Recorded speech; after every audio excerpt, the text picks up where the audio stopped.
The Select Committee on Intelligence will now come to order. Without objection, the committee may recess at any point. The purpose of today's hearing is to receive testimony from a panel of expert witnesses to review the policy impacts of the final report of the National Commission on Terrorist Attacks upon the United States in the 25 years since the 9/11 attacks. I now recognize myself for an opening statement. 25 years ago, on September 11th, our nation endured an unprecedented attack, leaving profound loss, devastation, and confusion in its wake. All of us over a certain age remember clearly where we were on that day and the overwhelming emotions were experienced. The images will forever be etched into our national memory. Not since Pearl Harbor 60 years prior had an attack like this shocked the collective American conscience. Americans wanted to know, who did this? Why did they do this? And how could this happen to the most powerful country in the world? In the aftermath of the 9/11 attacks, the National Commission on Terrorist Attacks upon the United States was commissioned by Congress to answer those questions. The 9/11 Commission subsequently published its findings in a report in July of 2004. In this report, the Commission offered 41 recommendations to address the existing security gaps that were exploited by al-Qaeda. As a result of the 9/11 Commission's work, sweeping reforms to the intelligence community were adopted to combat the threats posed by radical Islamic terrorism. Perhaps most notably, the Office of the Director of National Intelligence and the National Counterterrorism Center were created by Congress as a result of the Commission's recommendations. Other recommendations were adopted in whole, some in part, and others not at all. 25 years after the 9/11 attacks, this committee is re-examining the Commission's final report to inform our decision-making about our national security policy priorities today. We have three primary objectives as we conduct our review. First, how effective were the 9/11 Commission's reforms on our nation's intelligence enterprise and what areas require further attention? Second, how has the threat landscape evolved over the last 25 years? And last but certainly not least, what recommendations can we offer to address new and emerging threats that undermine the safety and security of the American people? As previously stated, the threat landscape has shifted dramatically. Consider the advancements in technology since 9/11. In AI, quantum computing, drones, cyber and asymmetric warfare, biothreats, the list goes on. On top of that, we now live in the era of great power competition that presents significant national security challenges with China, Russia, Iran, and North Korea. The reemergence of great power competition, combined with an age of rapid technological advancement, has created an unprecedented threat environment. In the aftermath of the 9/11 attacks, we learned a hard lesson that a failure of imagination paired with a reactive, defensive national security posture was insufficient to combat the emerging threat of terrorism. As then CIA Director Tenet said at the time, the system was blinking red, but the proper national security measures weren't implemented in time to thwart the terrorist plot. We find ourselves in a similar blinking red situation today. To combat emerging threats in the dynamic world in which we live, we must have a proactive and offensive strategy. We must be prepared and forward-looking about the threats we face. Today, we kick off our efforts to learn from the policy failures of the past in order to safeguard our nation from new and emerging threats. We are fortunate to hear from three witnesses with deep expertise across intelligence, counterterrorism, homeland security, and national security law. The Honorable John Pistole served as Deputy Director of FBI during a critical period of post-9/11 reform and later led the Transportation Security Administration, where he oversaw major aviation security initiatives, including TSA PreCheck. Dr. Bruce Hoffman is one of the nation's foremost experts on terrorism and counterterrorism.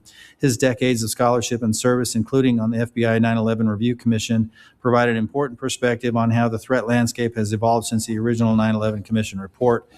Mr. Jamil Jaffer brings extensive experience in national security law, intelligence policy, cyber issues, and congressional oversight, including prior service on this committee and in the White House.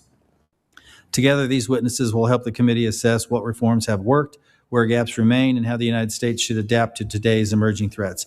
I want to thank the witnesses for being here today and examine the 9/11 Commission report and the profound impact it's had on our national security policies and the intelligence community. Your perspectives and insight will prove invaluable for the work of this committee. I now want to recognize Ranking Member and gentleman from Connecticut, Mr. Himes, for his opening statement. Thank you, Chairman Crawford, and thank you to our briefers for being with us today in our first public event as part of our bipartisan review of the 9/11 Commission report recommendations, led by Representative Stefanik and Representative Gottheimer. Almost a quarter of a century ago, we experienced the worst terrorist attack in U.S. history, killing nearly 3,000 Americans. Over 160 residents of Connecticut were killed in the attacks, many of them from my district. I happened to be in Lower Manhattan that day, and I remember the horror and the terror that permeated the environment, as well as the heroism of the first responders, so many of whom lost their lives. I also remember the remarkable feeling of unity that spanned this country for some period of time afterwards. There really is no more important task for the intelligence community, as well as the intelligence committees, than making certain that we are doing everything we can to prevent such attacks on Americans. The IC, of course, is the first line of defense in counterterrorism. 2 decades ago, the bipartisan 9/11 Commission, established by Congress to investigate why we were unable to identify and stop the 9/11 plot before the attack, outlined just how important the IC's role is. The Commission identified critical failures in intelligence processes that prevented any one agency or analyst from having all the pieces of the puzzle that may have allowed them to identify the plot. The lack of information sharing across agencies was a key problem identified by the Commission, and it remains a priority today. The Commission also highlighted how important it is that we have a team of serious, non-political, deeply expert people looking at this threat who are able and willing to provide insights to senior policymakers, even when those insights may be unwelcome or uncomfortable. It is vital that the intelligence community is able to play that role and not be a part of the political partisan morass. The Commission also issued a number of recommendations to strengthen the IC, including creating the Office of the Director of National Intelligence and the National Counterterrorism Center. Today, we'll have a chance to hear from 3 national security experts who have been tracking these issues for many years. Our witnesses have deep knowledge of how the U.S. national security apparatus developed after 9/11, areas where the IC and the U.S. government more broadly can continue to improve, and the nature of the terrorist threat that the U.S. faces today. With changes across the terrorist landscape, including a decentralized threat from scores of offshoot groups and rising lone wolf radicalization, coupled with novel threats we couldn't have imagined 2 decades ago, like the potential for terrorists to leverage the advances of AI technology, it's vital that the IC is postured to warn against new threats so we can take action to make Americans safer. I look forward to hearing your thoughts, and I yield back. I thank the gentleman. I now recognize the distinguished chairwoman of HPSC's 9/11 Commission Review Task Force, Congresswoman Elise Stefanik, for an opening statement. Thank you to Chairman Crawford, Ranking Member Himes, and my co-chair, Congressman Josh Gottheimer, for working to convene today's vitally important hearing. This is our 5th hearing or briefing as a part of this commission, which have been conducted in the classified and now today in the unclassified setting. 25 years ago, our nation endured the September 11th terrorist attacks that forever changed the course of American history. In the aftermath of 9/11, it became clear that our national security and intelligence architecture needed to evolve to meet a rapidly changing threat landscape. The reforms that followed strengthened coordination, intelligence sharing, and our ability to detect and disrupt threats on our homeland. Today's hearing is an opportunity to examine those reforms, assess what has worked, identify areas that require modernization, and ensure we continue adapting to emerging threats of today and the future. The purpose of this commission is to review the effectiveness of the reforms that emerged from the 9/11 Commission report and to evaluate whether our intelligence and national security institutions are fully equipped to address today's challenges and tomorrow's threats. The world has changed dramatically over the past 25 years. One reality, however, remains constant. America continues to face determined adversaries who seek to exploit vulnerabilities and undermine our national security. And we are now confronting a rapidly evolving threat environment that includes advanced drone technologies, foreign malign influence operations, cyber attacks, biothreats, and artificial intelligence developments with profound national security and counterterrorism implications. Congress has responsibility to confront these issues directly. We must ensure that our national security and intelligence institutions remain agile, forward-looking, and prepared to stay ahead of the evolving threat landscape before our adversaries can exploit gaps. Today, we are joined by a panel of witnesses who played significant roles in strengthening our intelligence community and national security framework in the years following 9/11. Thank you for being here today. I look forward to your testimony and to a thoughtful discussion on how we must continue to protect the American people in an increasingly complex threat environment. I yield back. Thank the gentlewoman, and it's now my privilege to recognize the ranking member of the HPSC's 9/11 Commission Review Task Force, Congressman Josh Gottheimer, for an opening statement. Thank you, Chairman Crawford, Ranking Member Himes, and Co-Chair Stefanik for your leadership. Thank you to our witnesses for being here with us this morning. September 11th was one of the darkest days in our nation's history. and we all share a solemn responsibility to honor the victims and their families, many of the victims continue to suffer from 9/11 illnesses today. We have to do everything possible to make sure an attack like that never happens again. I think many of us remember exactly where we were when the towers were struck. On that awful day, my home state of New Jersey lost 750 of our own, including many in my district, the second most of any state. Today's briefing marks our first public event as part of this bipartisan review of the 9/11 Commission report. As Chairwoman Stefanik mentioned, we've had many other hearings in a classified setting.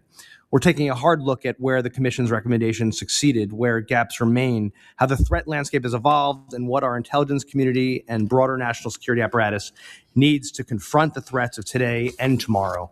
We're grateful to hear from leading national security and counterterrorism experts about the current state of the intelligence community and our broader counterterrorism efforts. The world has changed dramatically over the past 25 years. The question, of course, for all of us is, are we prepared today? There were gaps then. Are there gaps now?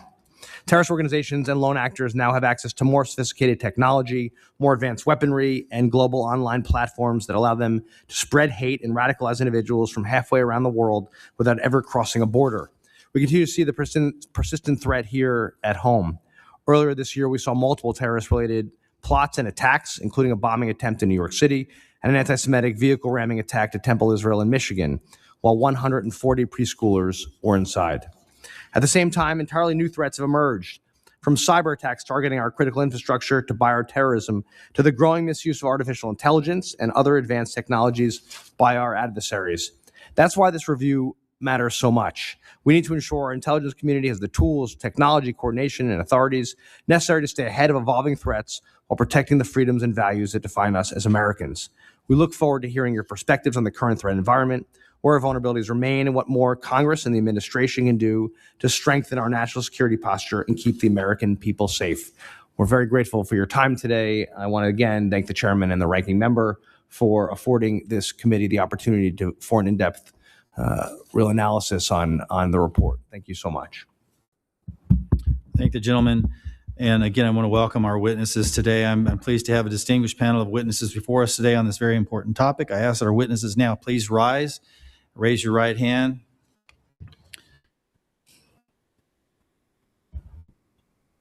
Do you solemnly swear the testimony you'll give before the Permanent Select Committee on Intelligence of the United States House of Representatives will be the truth, the whole truth, and nothing but the truth, so help you God? Let the record reflect that the witnesses have answered in the affirmative. Thank you, and please be seated. I want to thank all of our witnesses for joining us today. I now recognize the Honorable John Pistol for 5 minutes to summarize the opening statement. Thank you, Chairman Crawford and Ranking Member Himes and the distinguished co-chairs of this initiative and the rest of the distinguished members of this committee. In my past life with almost 27 years with the FBI, and then I had the opportunity to testify before this committee almost always in closed session, so this is an unusual opportunity, and I thank you for that. And then obviously my time at TSA, other opportunities to testify in different committees. In looking at the 9/11 Commission, which I testified in front of 3 times, the 2 takeaways that I think everybody is aware of, which really impacted the FBI and I think the U.S. government as it looked at how we could best not only identify potential attacks, but mediate and mitigate, and then prevent if need be, and then respond to if need be, was that they found that the U.S. government had a failure of imagination, that phrase, a failure of imagination. How is it that we did not envision such an attack as the 19 hijackers on 9/11? And then what they said was needed was a, quote, unity of effort.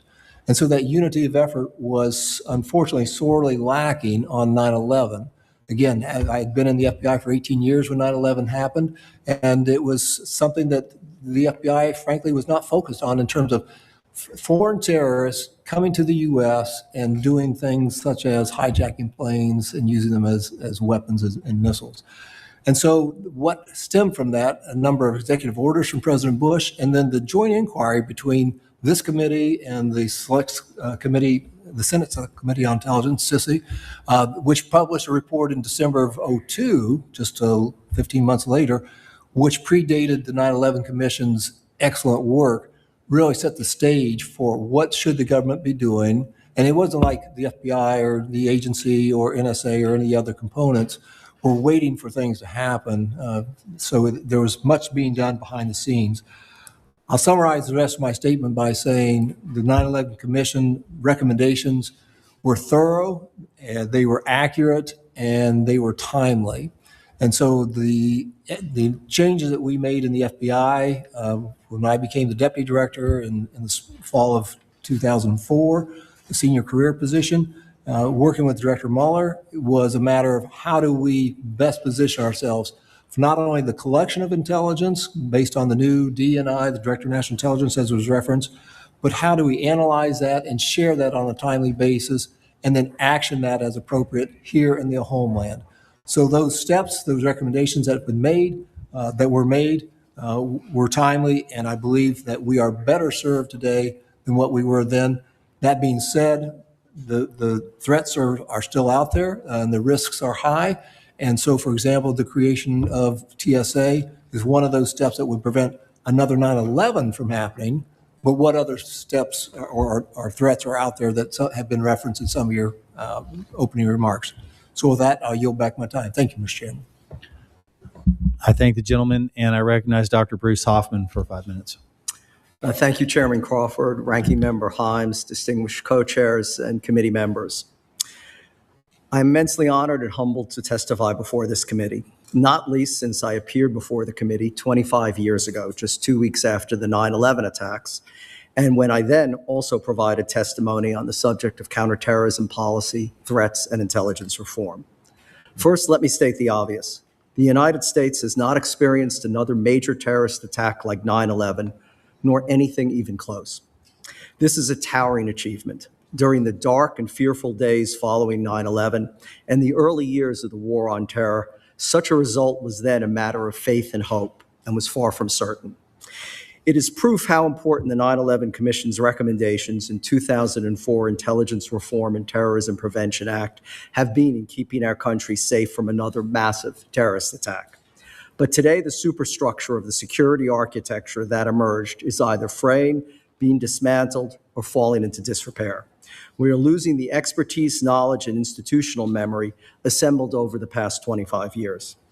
In terms of the reorganization of the USIC that followed the 9/11 attacks, the criticisms of and concerns about the ODNI are both longstanding and well-known. On the 10th anniversary of the 9/11 attacks, the 9/11 Commission's co-chairs expressed dismay that the DNI was still not, and I'm quoting, the driving force for intelligence community integration that the Commission had envisioned. And they also noted that the DNI's role over budget and personnel remained lamentably ambiguous. These concerns have arguably not abated. The NCTC, with its narrower remit, is perhaps more easily assessed. At the time of its creation, the preeminent threat to Americans came from abroad. Today, the threat is as much domestic as it remains foreign, with the line between what were once two separate and distinct phenomena having eroded. Yet the principal agency responsible for the analysis and synthesis of terrorist threats and implementation of coordinated counterterrorism strategic operations is legally barred from taking action to counter domestic terrorism. This seems a dangerous anachronism. More than a decade has passed since the review that I co-led, which assessed the FBI's transformation from a law enforcement agency to one with enhanced intelligence and counterterrorism missions. Our basic conclusion was positive. The FBI, we found, had made measurable progress between 2004 and 2014 in developing end-to-end intelligence capabilities and significantly improving information sharing and collaboration with partners both at home and abroad. The FBI's evolution in this regard, we found, had continued to protect the homeland against another catastrophic terrorist attack. But the report also identified areas of improvement. Foremost among these was in human intelligence, which the Commission concluded had not kept pace with other significant advances in the law enforcement dimension of counterterrorism. Hand in glove with improved human capabilities, the report had argued, were related training opportunities. In this respect, the Commission had cited the FBI's expansion of new agent training from 16 weeks to 21 weeks per the 9/11 Commission's recommendations. Recent reports, however, that the duration of new agent training has returned to the original 16-week time frame, inevitably raises questions about whether the national security branch, and specifically intelligence skills training, was reduced or perhaps even eliminated, and how the shorter training period may have affected acquisition of this enhanced and critical accompanied skills. The Commission was also concerned about the FBI's analytical cadre. We concluded that the FBI still needed to professionalize this key dimension of its intelligence operations and responsibilities. The effective integration of analysts with agents in the field, we found, had then yet to be achieved. More than a quarter of a century has passed since 19 terrorists hijacked 4 passenger aircraft and changed the course of history. Every U.S. president since 9/11 has declared victory over al-Qaeda or ISIS. But as General James Mattis, then commander of the U.S. Central Command, famously cautioned in 2013, and I quote, "No war is over until the enemy says it's over. We may think it is over, we may declare it is over, but in fact, the enemy gets a vote." Close quote. And America's enemies have incontrovertibly chosen to continue this war, regardless of our declarations, proclamations, or inclinations. It is therefore imperative that our intelligence community continues to have the personnel, tools, and resources needed to keep the homeland safe. Thank you again for this opportunity to share my thoughts and research with you this morning. Thank you, Dr. Hoffman. Mr. Jaffer, I'm glad you're here. I understand you had some difficulty on your way. I'm glad you're safe. Before I recognize you, I'm just going to ask that you raise your right hand so that we can swear you, as your panelists have already been sworn. Do you solemnly swear that the testimony you give before the Permanent Select Committee on Intelligence of the United States House of Representatives will be the truth, the whole truth, and nothing but the truth, so help you God? I do. Let the record reflect the witness has answered in the affirmative. Thank you. Please be seated. And Mr. Jaffer, you're recognized for 5 minutes. Well, thank you, Mr. Chairman, and thank you to you and the ranking member, Mr. Himes, Chairwoman Stefanik, and Ranking Member Gottheimer for your leadership in holding a bipartisan review of the 9/11 Commission's recommendations. I apologize that traffic on 395 delayed me in getting here, but I appreciate the opportunity to testify before the committee. The reality, Mr. Chairman and Chairwoman Stefanik and ranking members, is that the threat to America remains massive. Al-Qaeda and ISIS together number 30 to 50,000 fighters worldwide. ISIS in Khorasan has demonstrated the ability to operate outside of its region against Western interests across the board. We've seen attacks by Iraqi Shia groups. We've seen attacks by Hezbollah, Hamas, Palestinian Islamic Jihad. You name it, every terrorist group out there in the world today that wants to come after Americans and our allies remains active, remains aggressive. As if that weren't enough, China remains an ongoing threat to the United States, both here in the homeland and abroad. They operate against their own people in the United States. They employ students, temporary workers, and cyber operations to come after our businesses and our nation's security. Russia is no slacker itself. Iran remains aggressive, and in the aftermath of Operation Epic Fury, Midnight Hammer, and Project Freedom, remains committed to attacking America both abroad and in the homeland. And North Korea, of course, has ballistic missiles tipped with nuclear weapons that can now reach the West Coast and perhaps further into the American homeland. We are, without a doubt, at the highest state of threat our nation has ever faced, including and not limited to the time before the 9/11 attacks. And yet, we may be taking our eye off the ball. How so? A simple example. Section 702, the single most valuable intelligence collection authority the U.S. government has, by every attorney general, every director of national intelligence, every vice president, president have had that authority, have said that publicly and in testimony for this committee and others. And yet, we engage in an act of political brinksmanship every 2 to 3 to 4 years, where we renew that legislation and we come up right to the edge and potentially don't renew it. We've had times when it's gone out of operation. Even though we have existing authorizations, we have seen the telecommunications providers and technology companies limit their cooperation in those times of gap. The idea today that we remain operating with a temporary authorization authority is a train wreck in this era of heightened threats. Congress ought to not only reauthorize Section 702, it ought to make it permanent, and it ought to reject any effort to impose a warrant requirement on that authority and rebuild the very wall that the 9/11 Commission advocated and that we did, in fact, dismantle over the last 20 plus years. Beyond Section 0702, there are a number of other things that we ought to do to help protect our nation in this era of great threat. We need to get on the offense, not just against terrorists, but against counterintelligence threats here in the homeland, to include but not limited to China and Russia. We need to get on the offense on collection. We need to expand our collection authorities, not limit them. We ought to consider the potential for the need to address the hot pursuit problem where terrorists and other foreign intelligence threats overseas are being collected upon. They arrive in the United States. We immediately have to go down on coverage and aren't able to restore that coverage rapidly. There are emergency authorization authorities available under existing FISA. They're ineffectual and don't work. We need better authorities there. We need to up our game on counterintelligence here at home. I know the committee is looking at this issue, and the chairman, that you've been leading on this effort. We ought to consider an operations center to help the FBI do a better job and interact more effectively with the larger interagency community. And we ought to take advantage of the revolution in artificial intelligence. The intelligence community is best posed with its compute and data collection capabilities to take real advantage of artificial intelligence, but there are concerns, and legitimate concerns, about privacy and civil liberties. We ought not let those concerns get in the way of using this technology to our advantage to advance our national security. The intelligence community has terabytes and thousands of paper files of data going back decades that can be consolidated, reviewed, and assessed using into artificial intelligence and put to work. We can use compartmented information to provide insights at a lower classification level through the power of artificial intelligence and the compute the IC has. And finally, this committee and Congress ought to take seriously the recommendation made by the 9/11 Commission over 2 decades ago, arguing that our appropriation system when it comes to intelligence is broken. There are a variety of ways you might consider it. There's ideas about a joint committee, ideas about combining authorizations and appropriations. All those are hard, I know, in Congress. At the same time, there are things that ought to be taken seriously, and consideration ought to be given at a minimum to create an intelligence appropriations subcommittee within the House and Senate Appropriations Committee.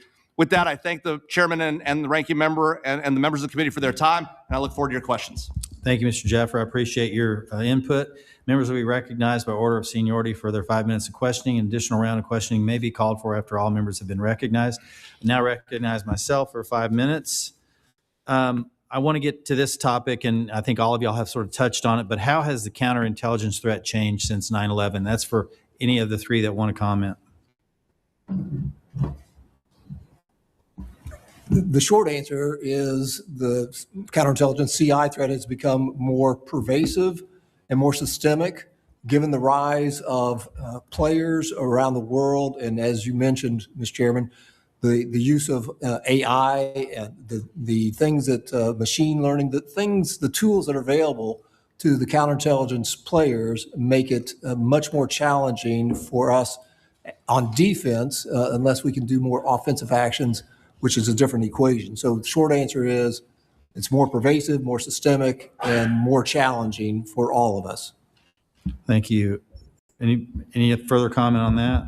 Well, thank you, Mr. Chairman.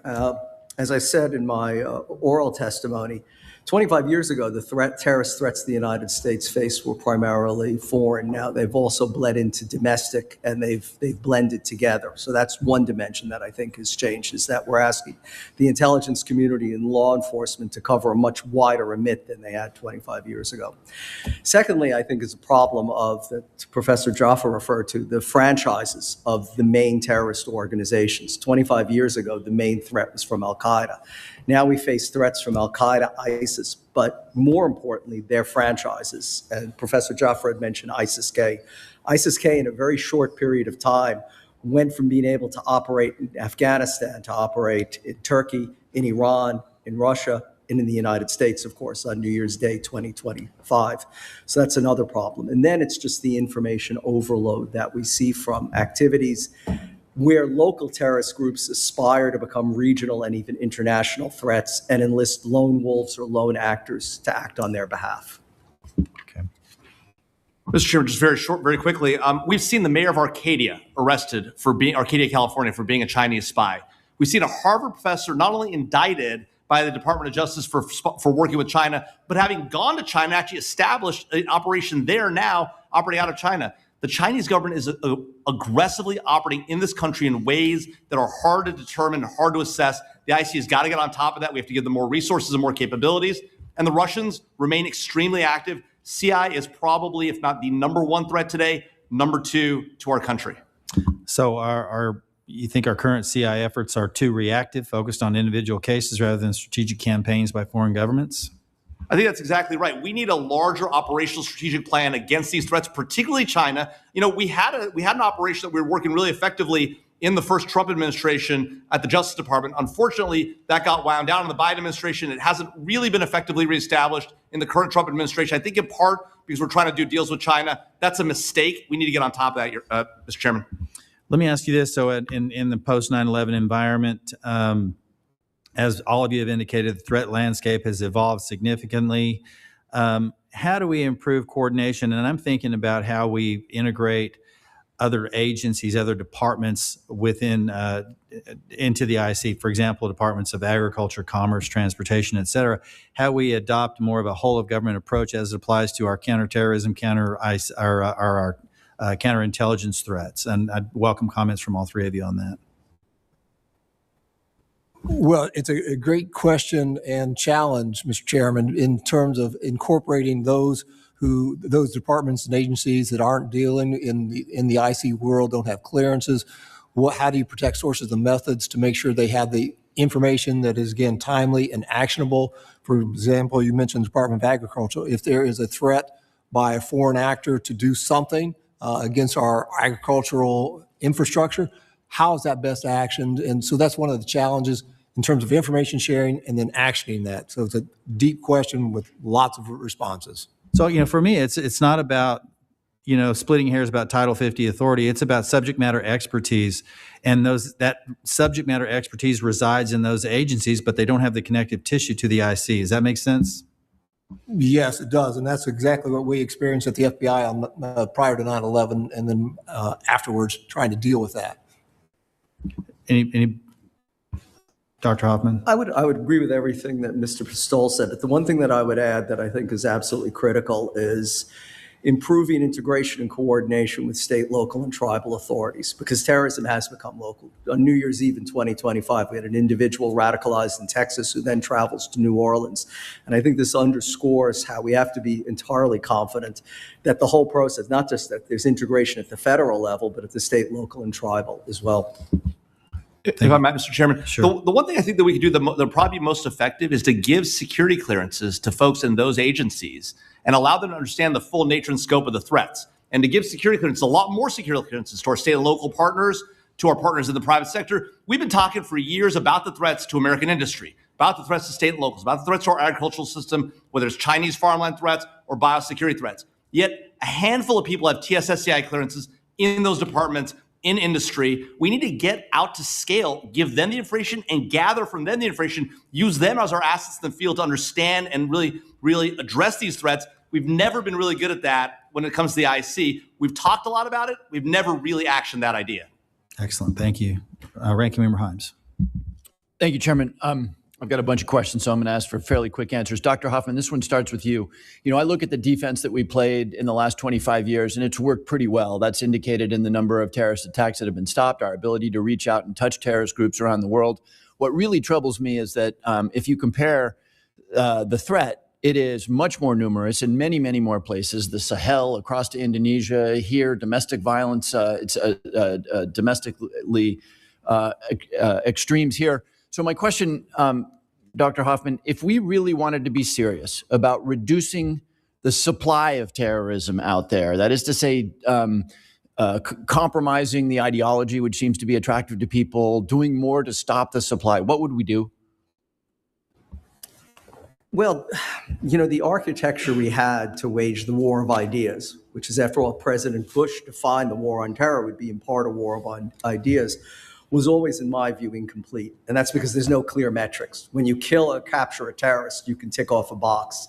It's very hard to ever discern if we've changed demands or women's attitudes, if we've re-engineered their drift towards extremism. So it's always been hard to achieve. But I would say, in the diminution of what's perceived to be the terrorist threat, because we haven't had a major attack, that a lot of the focus on, let's say, the soft power dimensions of counterterrorism terrorism have also eroded, and our information capability, our public diplomacy capabilities have also been scaled back, I think, in a way that is not helpful to addressing precisely your question. So give us some specific examples. Soft power is a very abstract term. What is a specific thing that we could do that would reduce the attraction of, let's just say, radical political Islam for young men in Yemen, Somalia, Indonesia, et cetera? Well, we've never really tried. But, and as I said, it's very difficult to mention, but certainly activities of what was the United States Information Agency, it was so powerful during the Cold War, for example, activities of U.S. Agency for International Development that provide a view of the United States strengthening the world, strengthening communities throughout the world in a non-kinetic fashion, Radio Free Liberty, Radio Europe, various newspapers and radio and television that also actively counter and combat the narrative that is entrenched and continues to be peddled by terrorist organizations. So I hear you say that here, approaching the 25th anniversary of 9/11, that the dismantlement of USAID and the dismantlement of Radio Free, all of our information, was perhaps not helpful to stemming the growth of terrorism. In my opinion, yes. Thank you. Second question, this is for anybody. One of the most controversial topics on this committee and in this institution is the ODNI. So very quickly, because I don't have a ton of time, I'd just love to hear from all three of you. What is the ODNI doing really well and that we need to preserve, and what could it be doing a lot better and we should focus on? Mr. Jaffer, let me start with you. Well, I think what the ODNI has done well is it's really brought the community together. What it really needs to do better is really consolidate programs, budget authorities, and the like, really do its knitting. ODNI has gotten way bigger than I think we ever expected it to be. I think narrowing it down, focusing it on a couple of things, budget, authorities, integration, those should be its core rather than all the other things it's got its hands in. Do you have a specific example of something that it's doing that we should stop it from doing? You said all the other things it has its hands in. I think in large part, ODNI has outgrown its size. It's become very large relative to what I think its mission ought to be. If you come back to me in a minute about what programs we might neck down, I'll come up with a couple ideas. But in writ large, it's a very large bureaucratic institution. It doesn't need to be that. It ought to be a tiger team, smaller, tighter, more focused on integration. Okay, I appreciate that. What you're suggesting without identifying units or functions, it's just we should just cut every unit there by 10%. So do think about it. I will. Dr. Hoffman? I would agree with Professor Jaffer that the ODNI has gotten much larger than it was ever intended to be. I mean, it's hard for me. I haven't had security clearances now in 6 years. It's hard for me to discern what the value added nowadays is by the ODNI. It seems that the director of the Central Intelligence Agency, in my view, is the driving force behind counterterrorism policy and operations. I would just add that I think it was a great idea to institutionalize the different aspects of the IC, especially as it relates to the collection and analysis and then collection requirements for each of the different agencies. For the last 6 or 7 years, I've been on the Board of Visitors for the National Intelligence University, which is now being merged into the National Defense University. There are some pros and cons of that, but I think I agree with my colleagues that it is probably outgrown its usefulness in terms of the size and should be streamlined to focus on those key aspects that will help identify and prevent terrorist attacks from happening in the homeland.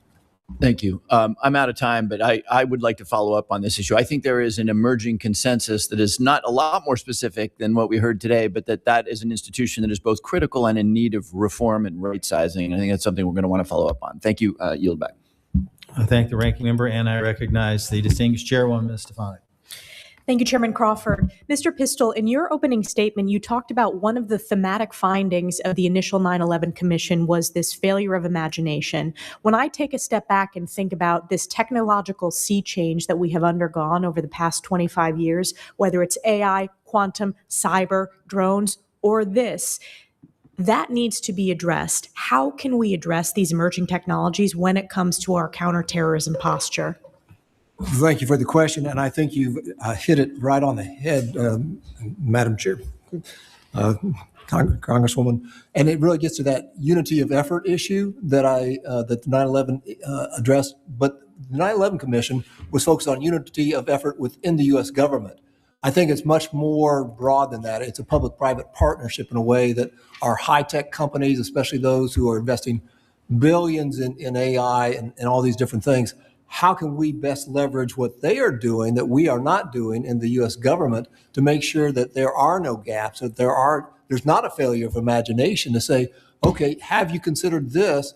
And what about this opportunity that could be exploited, on just zero-day exploits and things that have happened that we could anticipate, like we did not do on 9/11.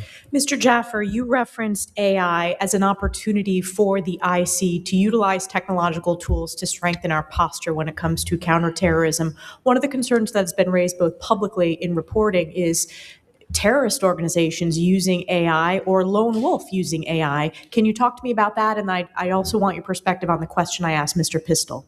Yeah, Chairwoman, I think you're exactly right that there is a potential threat that non-state actors, adversaries who don't have capability today will advance their capabilities using AI. There's no doubt that AI has the ability to up-level all, including threat actors to the United States. That's actually all the more reason why we need to use it more effectively and as effectively as possible. The reality is that technological advance is going to benefit the offense as much as it's going to benefit the defense. If we don't take advantage of it now, we'll fail. We have more capabilities. We have every leading AI company essentially in the world is here in the United States. Every leading technology company is here in the United States. We have the ability to take that technology advantage and put it to a use for us. The problem is we allow disagreements over politics, disagreements over which technology is better than the other to prevent us from using that technology, and fear about how to use that technology and whether it will work in our classified systems and whether we can use it with compartmented information or not. We need to get past that and move down the road. And I do think there's an opportunity here for us to take advantage of that, in particular, taking large amounts of information and necking it down and being able to identify threats in real time. On your question about, remind me of the question that you asked, Mr. Bristol. I apologize. Just the technological sea change when you think of drones. It's not just AI. Drones, cyber, quantum, right. None of those were mentioned in the 9/11 Commission report, and there's been a technological shift over the past 25 years. How do we address this in the IC community? Look, I think we have to work differently. I think the IC has always been at the leading edge of technology, and now it's fallen behind, not because of any particular reasons, because the technology advance is now happening in the private sector. To Mr. Bristol's point, we have to bond tightly with the private sector. We don't give them the level of access to information that we have because we hold government information too close, yet we use contractors all the time to obtain and collect that information. If we were to let the technology community in the door and we were to partner tightly with them, and by the way, expect more of them. All too often we see technology companies say we're global companies when it comes time to work with the U.S. government, when it comes time for them to take advantage of the U.S. government and benefit from our technology or our national security capabilities or threats they're facing. Oh, now they're an American company. We have to hold all of our technologies to the test, technology companies to the test and say, look, if you want to be an American company, you got to work with the U.S. government. It's not acceptable to say no. It's not acceptable to put artificial barriers in the way of the U.S. government. At the same time, if we don't partner on quantum, on AI, on all these areas, tightly with the private sector, we will fail because the U.S. government today is not the leading edge of technology. And then you said something in your opening statement. You said the threat is higher than it's ever been, even when compared to pre-9/11, the threats then. Can you further expound upon that? Yeah. I think the reason why is it's less because there's a massive threat from terrorists, which there is, but it's because the threat today is also coming from China, from Russia, from Iran, and from North Korea. We've never been at a time when as many countries of the world have nuclear weapons pointed at the United States, able to deliver them. We've never been at a point in the world where so many countries of the world that are opposed to us are on the verge of nuclear capability. Iran with 440 kilograms of 60% highly enriched uranium. We've never been at a point where the terrorist threat remains high and is now being advanced even more than ever by nation-state actors. Nation-state actors are collaborating with these terrorist groups to help them come after the United States and Western interests. So the fact that we've remained relatively safe at home for the last 20, 25 years is not because the threat isn't real. It's because we've been on the offense against the threat. We're now taking our eye off the ball. We're letting authorities decay. We're getting soft at the time when the height is most high. My time's expired. Yield back. The gentleman yields. Ranking Member Gottheimer. Thank you so much, Mr. Chairman. This could be for all three of you, actually, if you don't mind, because I think it's such a critical question. Do you feel that we are in a better place in terms of agencies coordinating with each other, communicating with each other, than we were before? That was obviously a major flag coming out of the commission report led to DNI and the formation of DNI in the first place. Do you think we're better at that now? Absolutely. Absolutely. Sir, Jaffer? Mr. Jaffer? Oh, you can add more than absolutely if you want. I think we are certainly better today than we were before 9/11. Are we good enough? Absolutely not. We need to get dramatically better. Part of the problem, I think, is that agencies tend to respond to the way Congress operates. And the reality is that as good as we are at 1050 and the issues between the defense community and the intelligence community, right, we've not done a good job on the Hill reuniting those capabilities and those authorities. And so as a result, the executive branch needs to reflect that. The fight over 702 and this question about a war requirement, the idea that we might reestablish something appearing like a wall is sending a message to the intelligence community. Collect less, be more careful, don't get aggressive against threats. And again, it's not to say that we shouldn't keep an eye, strong out for privacy and liberties, but we, the American people and our representative in Congress, are sending a message to the IC, to the executive branch, slow down, be more cautious, don't share as much information. That is the wrong message to be sending in this era of heightened threat. Since you all were, involved in the earliest stages of 9/11 Commission report, or commented on it, or testified on it, or a couple of you did at least, is there anything that was left out that you say now we should have included that, or this was, something that we shouldn't have included that we did include? The one thing that I would comment on, Congressman, is the recommendation that has not truly been fully implemented as recommended, and that's congressional oversight. Of course, when DHS was created as a result of the legislation, the one thing that they recommended was streamlining congressional oversight, which the reason for it is to make sure that Congress, both houses, Senate and House, understand what the issues are. And so are the threats are real, the stakes are high, how do we best address that from a legislative standpoint? And the fact that there were over 100 committees and subcommittees when DHS was created that had oversight for DHS, that's just problematic. You could have the secretary, the deputy secretary, undersecretaries up here testifying all the time and not doing the job that they've been hired to do. So that's the one recommendation that is left unfinished, I believe, overall. Right, confusing to people who has oversight and too many having oversight. It should all just be centralized here, in my opinion. Yeah. So yes. The AI, building on what Ms. Stefanik said actually before, I believe that AI could be a huge national security asset if done the right way, but alarm that we're not being honest about what it does for enemies, Iran, China, and Russia, using it for disinformation and cyber attacks. The 9/11 Commission warned, as Lisa said a few minutes ago, about a failure of imagination. We couldn't conceive of the attack coming. AI lets a small cell plan a complex attack faster with less footprint and less warning for us. Do you think we are ahead or behind our adversaries? And is this one of those things where do you think we're not using our imagination right now? Look, I think the way we're not using our imagination is realizing that they are going to use this capability, and that if we don't use it to defend, we won't succeed. We will fail miserably if we don't use this capability and use it at scale. And so it's less a problem of having the capability. We have it. The leading companies are here. The problem is we're being limited in our implementation. We are self-limiting ourselves when it comes to defense. The offensive actors are not going to limit themselves. China is not going to use Mythos and ChatGPT 5.5 cyber to come after the United States. If we don't use it for defense at scale and partner tightly with the industry to give them the capability to defend themselves and help them defend themselves, we will fail because the offense will go first. To that point, Mr. Jaffer, you mentioned talking about the Homeland, and a couple of you talked about like the fact that the lines have been blurred. You've been talking about the lines being blurred. Do you think, how serious is the risk of an Iran-directed mass casualty attack on U.S. soil right now? Because do you think we're not prepared for it? Do you think we are thinking this through enough, and the agencies have the wherewithal to think between domestic and foreign? I think one of the main problems is that we've been so successful in keeping the homeland safe over the past quarter of a century. There is once again a return to what the 9/11 Commission called as this lack of imagination. I mean, look at the news in the past couple of weeks. You have Iran paying criminals to carry out terrorist attacks in the United States and elsewhere. That's kind of an out of the box or outside of the traditional lines of counterterrorism. My view about science and technology, everything that's been said is true. But think about it. We were great before 9/11 in developing a drone capability. The CIA did to attack terrorists, reapers and predators.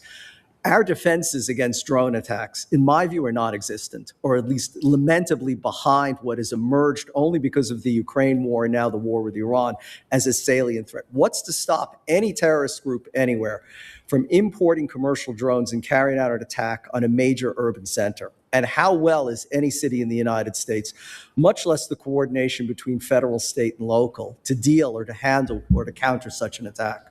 I'd say it's not very encouraging. Thank you. I yield. Gentleman yields. Vice Chairman General Kelly.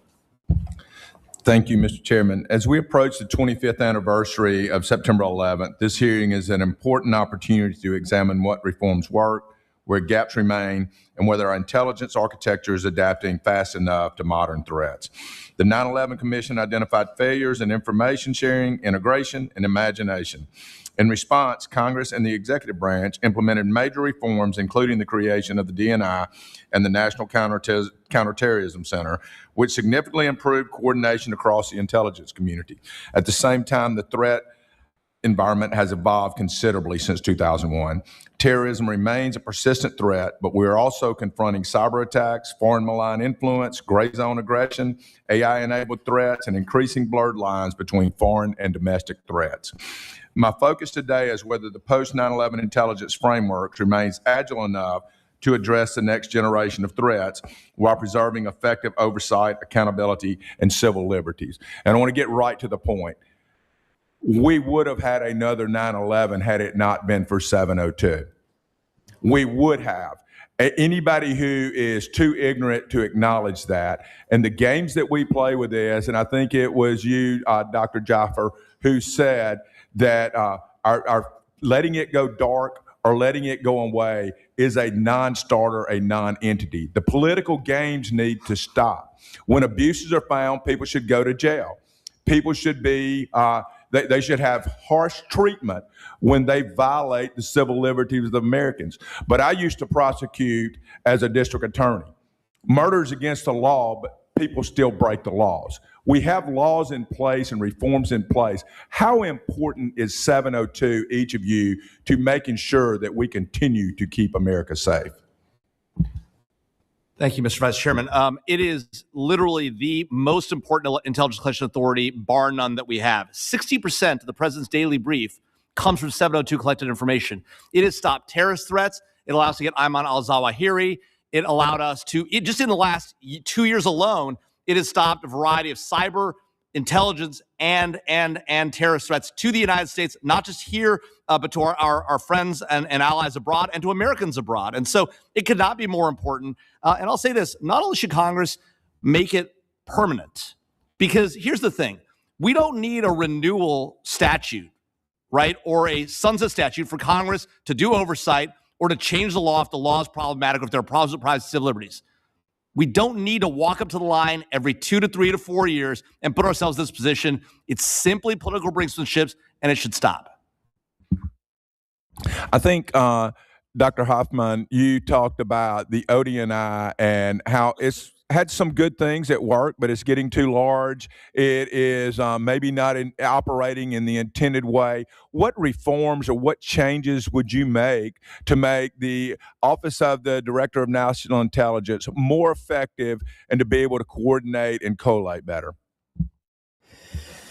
Well, first, let me just say with 702, I agree completely with Professor Jaffer how essential and important. When I was a commissioner in the FBI Review Commission, this was something that even a decade ago was front and center of the FBI's concerns that it had to be continued. That's an easier question to answer than the ODNI. I mean, I spent 2 years working in the CIA's scholar in residence for counterterrorism. And interface with the NCTC, interface with other elements of the intelligence community was something that one was cognizant of on a daily basis.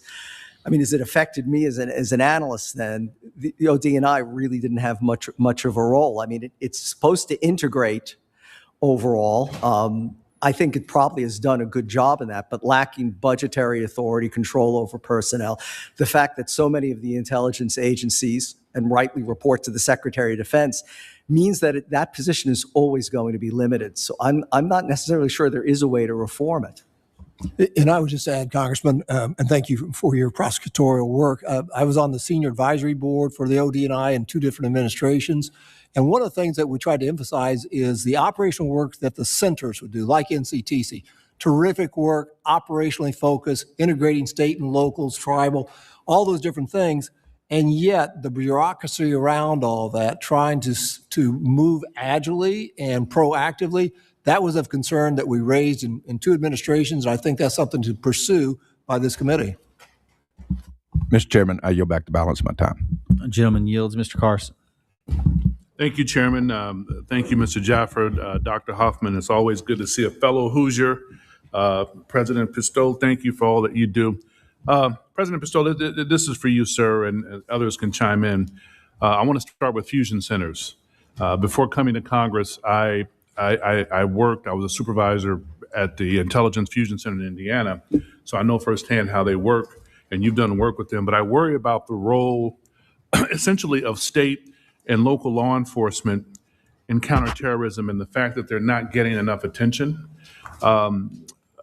Are fusion centers, sir, in your mind, being used to their full potential, or are we still treating local and state law enforcement like a secondary part of a greater counterterrorism strategy?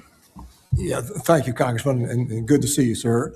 I think the concern that I've had and many have had about fusion centers over the decades now is that they have been a place to park people that might not be operationally focused. And so the question is, what are the fusion centers doing versus the Joint Terrorism Task Forces?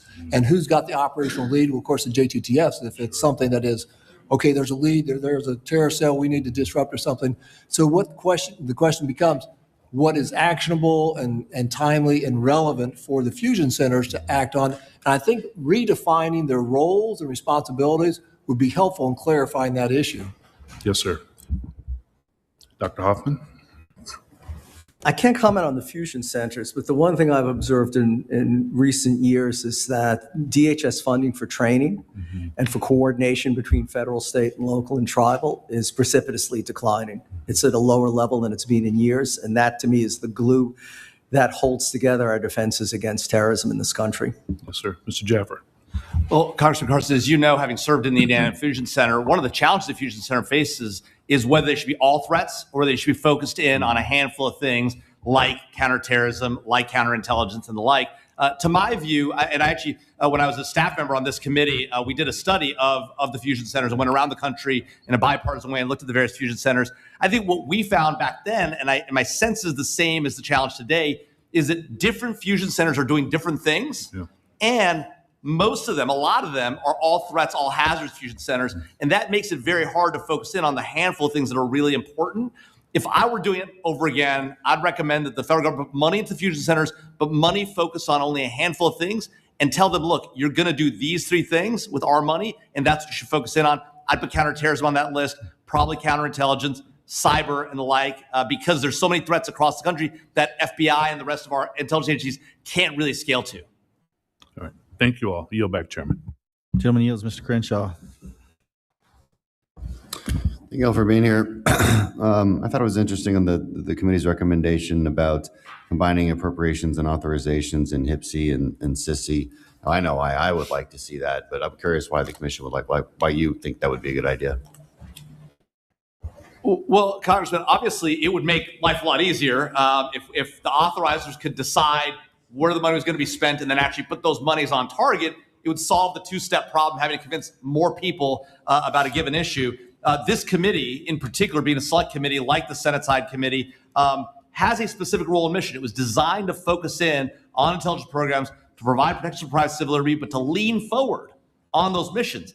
And if you're separated from the money that allows you to lean forward, it makes it impossible to actually action it. Think about all the overhead collection programs that we have that this committee is sought to prioritize, but can't get the appropriations committee to support. That's just one example. There's dozens of them. So if you combined it, that would make life easier for this committee. It would take the real experts in this room and allow you to actually put lead on target. The problem, of course, is that's not how we've ever operated. If we try to operate that way, it'll be very hard to do. It'll take away power from the Cardinals. It's an almost impossible political task. That's why I think maybe if we can't get there, Then the next step might be create an intelligence subcommittee, and so you're out from the hackedy sackedy situation, and the committee then is able to really effectively work. And what I do is I would cross members of this committee, including the chair and ranking member, to that appropriations committee, and you essentially solve the problem, but work within the current constraints. Appreciate that. I would just add to that, Congressman, if I could, that having to testify before both authorizers and appropriators, that was a cumbersome process for everybody involved. And I think by combining them into a streamlined process, maybe not some type of hybrid, would help everybody in terms of addressing national security issues, which again, there needs to be a sense of urgency on all sides. And having this, I'll call it a bifurcated process, I think gets away from that sense of urgency that, okay, I've got my domain, you've got your domain. Shall they come together? Well, we'll see. So I would, yes. On the issue of connective tissue, and that was supposed to be solved by the ODNI, it's still an issue because different agencies use different reporting formats. There's different training, whether you're training to recruit a source or recruit a confidential informant. These are vastly different training. And how do you think we've progressed since then? And having a common database, having a common place where all of different agencies, whether it's state, local, the different federal agencies, can actually access information that is relevant to them. So I would just jump in by saying, having been a graduate of the FBI Academy at Quantico, that was distinct training for a domestic law enforcement officer and analyst. I did several graduations, presented creds at the farm for CIA, and that's obviously a whole different set of responsibilities and everything else. So I think it's that the uniqueness of each agency, and then the question becomes perhaps where you're going is the ODNI, are they doing something in a way to coordinate better the efforts of the disparate responsibilities of the agencies within the IC? Okay, I'll leave it there. Going back to 702 and the importance of that, one of the examples I often use is, what if you had a warrant requirement and you were tasking a certain known terrorist abroad, and he was talking about a flight training in Florida, and if you had a warrant requirement, you would not be able to query or search for the name of the flight training location in Florida, would you?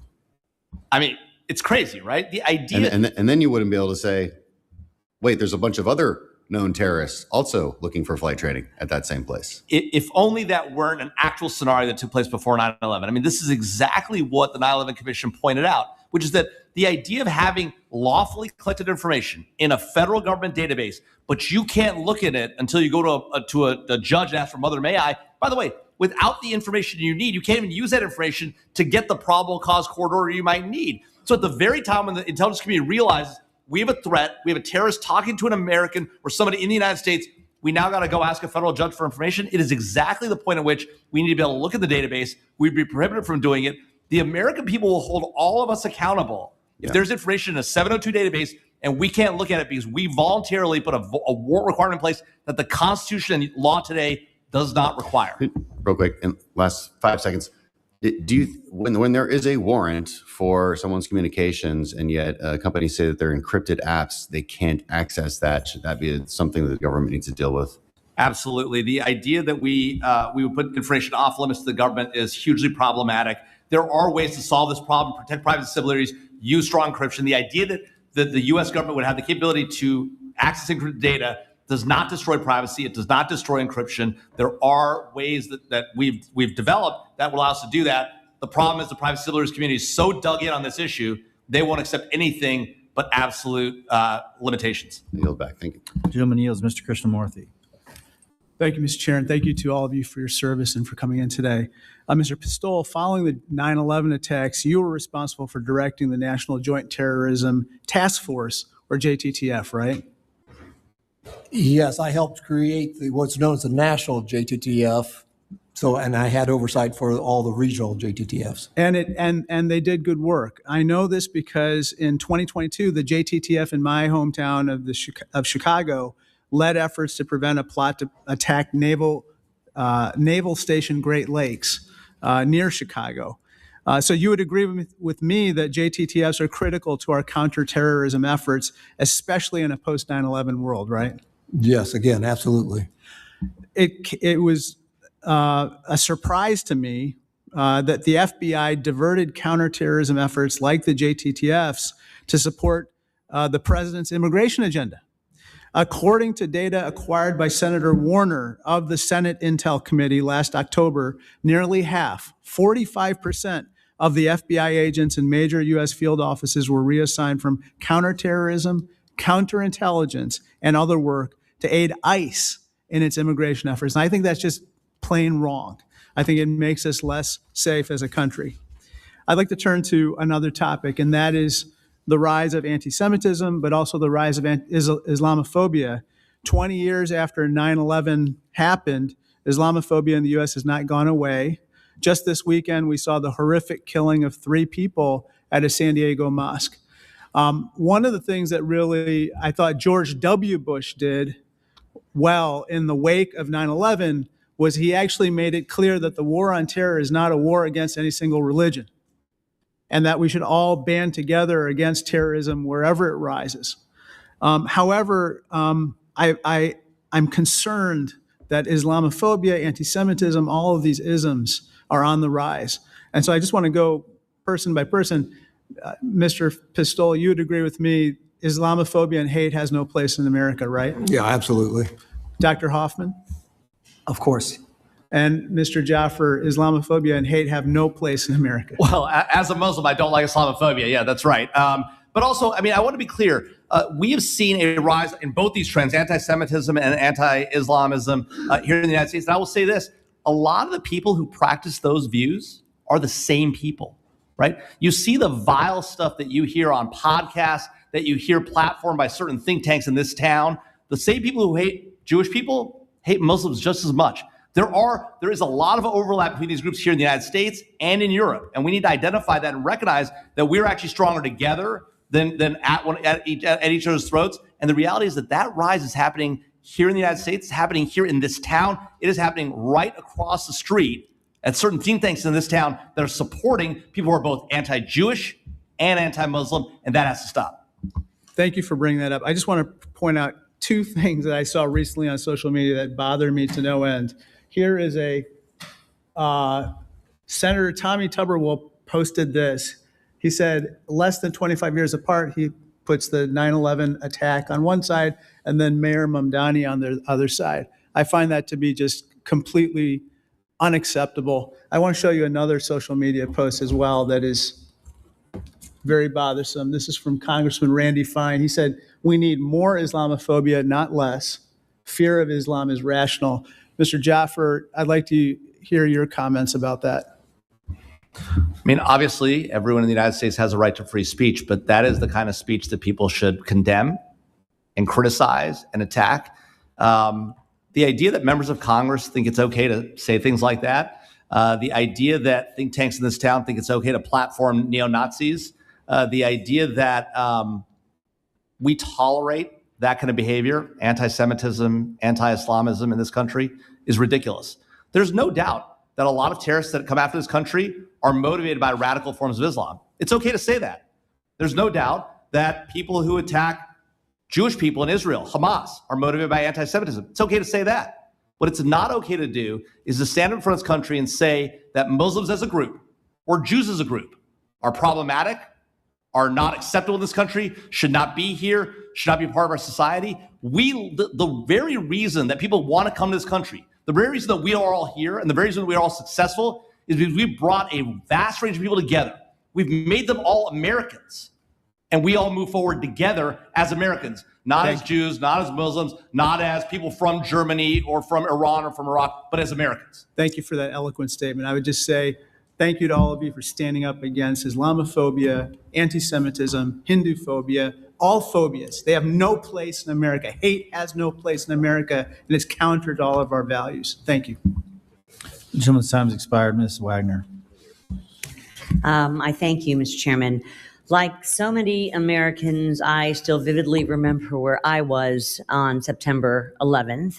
I remember the shock and the fear and the anger, but I also remember how this country came together, how complete strangers came to the aid of their fellow Americans, and how we all, as a nation, declared that we would never, ever let this happen again. Now, almost 25 years later, the world has changed, but our mission remains the same. Our adversaries are more advanced, their tactics have evolved, and their capabilities have matured.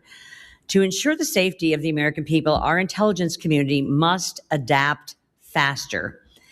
This Congress, I was appointed the chairman of the subcommittee on open source intelligence. This is the first time that Congress has created a legislative body dedicated solely to an intelligence discipline. And it could not come at a better time. Open source intelligence, or OSINT, is being utilized more and more than ever, not just in the IC, but throughout the private sector too. For example, there are now commercial platforms that can map global shipping patterns in real time, detect anomalies across millions of data points within seconds. They can provide insights that would have taken weeks or months just a few years ago. With an ocean of raw data growing exponentially each day, the intelligence community's ability to analyze this abundance of information with speed and accuracy is vital to our national security. Because if we fall behind, our adversaries gain the strategic advantage on the battlefield and here at home. Key to this effort is communication and collaboration between federal agencies, between federal and state partners, and between the public and private sectors. Mr. Jaffer, given the proliferation of open source intelligence, should Congress consider reforming classification and declassification requirements to improve intelligence sharing with state, local, and private sector partners? Absolutely. And I think the most important thing that Congress can do in this space is to give more security clearances for the highest end form of intelligence. As you know, Congresswoman, having served on this committee, TSSCI information is qualitatively different than information you get at the collateral TS or the secret level, and dramatically more valuable. And so if we want to make real partners in the state and local community, and by the way, in the private sector most importantly, because today they're at the leading edge of technology, they're also at the leading edge of the threat from China, Russia, Iran, and other actors. We need to empower them with what we know, and by the way, expect the same back from them, for them to share information with us that we can utilize as well. We don't do enough of that. We don't hold them accountable. We also don't hold ourselves accountable to give them the information they need and can act on, and not just in a skiff and make it only an unusable form. Ms. Jaffer, do you believe the IC could use siloed artificial intelligence capabilities on our classified networks to rewrite products at a lower classification level, or even the unclassified level? I love this, Congresswoman Wagner. Absolutely. In fact, you know what I think they can do is we can actually take highly compartmented information and using AI, take it down to a collateral TS, collateral S level, allow the insights to be shared without the sources and methods getting out. I think there's dramatic value there. That's why we need to sprint towards this capability now. The challenge, of course, is that we're being too cautious and stepping too carefully, if anything. Agree. Dr. Hoffman, in what ways are non-state terrorist groups utilizing publicly available or commercially available information to carry out attacks or other actions? Clearly, all kinds of technology, from things like the New Orleans vehicular attack using Google glasses to carry out surveillance, for example, and record surreptitiously. So he wasn't holding up his iPhone or holding up a camera. He just had eyeglasses that he could use. Certainly the power of that artificial intelligence, but just the availability of open source material to carry out intelligence and reconnaissance in a detailed fashion from one's desktop is enhanced appreciably. And then there's also the vulnerability of our personal information. I mean, anyone in the public eye now, for 99 cents, individuals can get all their personal details to visit their home address, social security numbers, cell phone numbers, and so on. which facilitates the attacks on persons or threats and harassment being directed against them. And we have adversarial nations, foreign nations such as China, Iran, and Russia, who are working with terrorist groups to enhance their ability to act, as you've talked about, on publicly available or commercially available information. My time's expired. I yield back, Mr. Chairman. Gentlewoman yields. Mr. Quigley. Thank you, Chairman. Thank you all. It's been touched on, but I want to give you, as we get toward the end here, all three a chance to do the deepest dive about what was seemed to be so fundamental about the 9/11 report was the need for better coordination, sharing of information. I remember Director Coates talking about this, that he felt his real job was developing relationships and trust between the agencies and, as you say, public-private partnerships in the state and local governments. So feel free to include that, but also, as you've begun to touch on the classification rules or originator control restrictions, compartmented programs, what else can we still do to make sure that all the agencies are getting what they need from each other? Well, I would start off by just affirming the recommendation that I referenced in my opening statement from the 9/11 Commission, that unity of effort is critical. And that's not just in terms of policies and procedures and protocol, but also personnel. When you get people involved in their fiefdoms or their kingdoms, if you will, or queendoms, whatever it is, that they sometimes get territorial. And if you're protecting sources and methods, absolutely. To the Congresswoman's question, I think there was a subtle bias against open source in the days, weeks, months, years after 9/11, because that wasn't seen as significant as classified information, especially TSSCI, even code name and all these different things. And so I think that issue of unity of effort needs to be revisited. So I applaud the work of the committee to look at this, to say what can and should be done now. Not next year, not next decade or so. What can be done now to address these issues to make sure there is a unity of effort that makes a difference? And that's the bottom line. What outcomes would be included in this to make sure there is better unity of effort? I mean, I agree completely, but unity of effort is only part of it. There has to be the expertise and the training. We have to be able to attract the smartest people and the right people into government and to retain them. And just as the 9/11 Commission reflected 25 years ago, you can't have an intelligence community, especially in a world of open source information, that just talks amongst itself, and that's become an echo chamber. There was a period, certainly for the decade after 9/11, where the intelligence community did open up to lots of different sources of information, whether it was people in my field who were professors or from think tanks and elsewhere.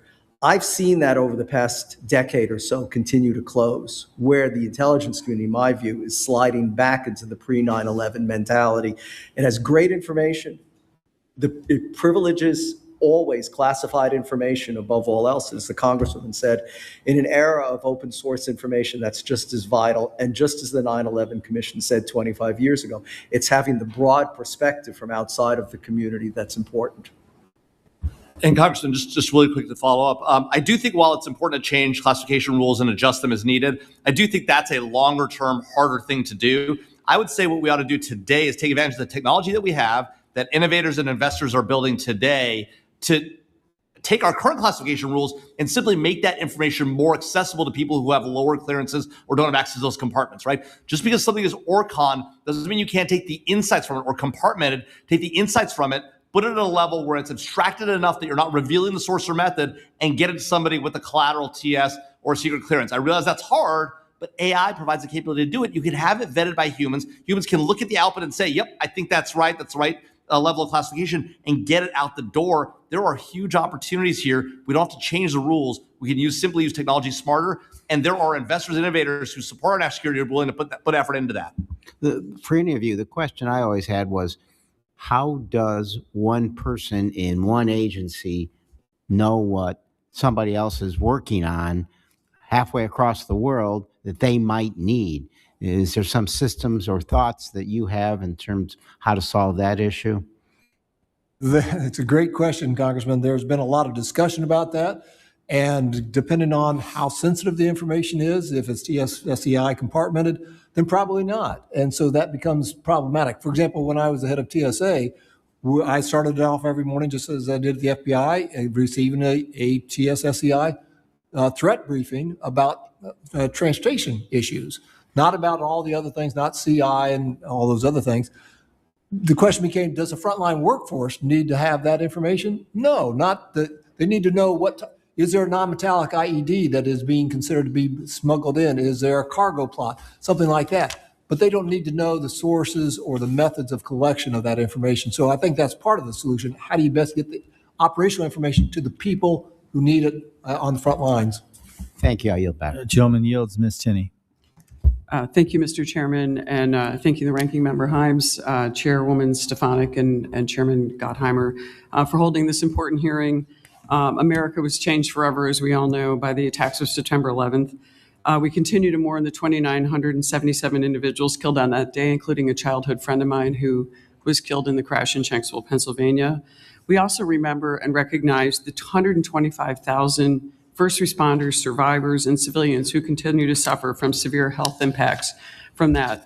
And I want to point out, just like Ms. Stefanik, as a New Yorker, I greatly appreciate the unique role, and you have all talked about, that Congress can play in evaluating the current status of the recommendations made in the 9/11 Commission report, ensuring that we do everything we can to prevent another tragedy like this from happening. And some of you have touched on this, and some of my colleagues have, but I want to focus on a recommendation included at the top of page 390 of the 9/11 Commission report, and I'll read it. It states, "The U.S. government cannot meet its own obligations to the American people to prevent the entry of terrorists without a major effort to collaborate with other governments." In particular, one of the notes under this recommendation states, "There is a growing role for state and local law enforcement agencies. They need more training and work with federal agencies so they can cooperate more effectively with those federal agencies in identifying terrorist suspects. Cooperation across all levels of law enforcement is critical to keeping New Yorkers and all Americans safe." The principle is exactly what underpins one of the most important cooperation tools we have. Everyone knows it, the 287G program, which allows ICE to train and deputize state and local law enforcement to identify, to detain, and to process illegal aliens who pose a threat to our national security. Through the program, although the program was actually predated 9/11, interestingly, in 1996, the first agreement was signed in law after 9/11 by the state of Florida, of all places, in direct response to those vulnerable. Now, here we are, 25 years later, the worst terrorist attack, and the most people were killed in New York City. Governor Hochul and many Democrats in New York want to ban the 287G agreements, including our own Attorney General, our top law enforcement official in the state of New York, wants to ban 287G agreements. She wants to promote sanctuary cities, and she has launched into a program to actually condemn and investigate and try to intimidate our local sheriffs who have engaged in this 287G program. And I say this because I represent a part of New York State, as does Ms. Stefanik, which borders Canada. We are a border security area. We started the Northern Border Security Conference in response to all the different terror attacks that have been happening and a lot of the known terrorists that have come across the border. The Intelligence Committee that I serve on, this committee has been fantastic, our staff in helping identify some of that work, as have our intelligence agencies. So I want to ask each one of you, and just really quickly, if you could answer, don't you think it is essential that we continue the work of our local law enforcement agencies, more eyes on the ground to be able to continue this 287G program? And just quickly, I mean, don't you think this is folly for New York State to actually try to eliminate this program, as it's been helpful in keeping us safe? And you, Mr. Hoffman, said we haven't had a real major attack of the scale of 9/11 since then, and since the 287G program has been implemented. I wonder if you could just go down the dais here and give me your just maybe a 5-10 second opinion on it. Thank you, Congressman. I'm afraid that's outside the scope of my expertise, and so I'll defer on that to my colleagues. So do you think that the 287G program, working with local and law officials, is effective? Again, without regard to 287G, I think that it's critically important that the federal agents, officers work with state and locals across the board. I'll defer to that. Thank you. How about Mr. Hoffman? Well, given that we have the World Cup games here and we'll have the Olympics shortly, the importance of ensuring that there is the closest possible integration between federal, state, and local is even more critical now than it's ever been. I'd return to a previous point. I see that funding that facilitates that, joint training exercises, joint education, is being pared back precipitously in recent years. Thank you. Mr. Javlin. Yeah, it strikes me that the federal government collaborating tightly with state and local law enforcement is critical, particularly on counterterrorism threats, and authorities like the ones you cited are an important part of that process. At the same time, it's important that we focus on the threats to our nation.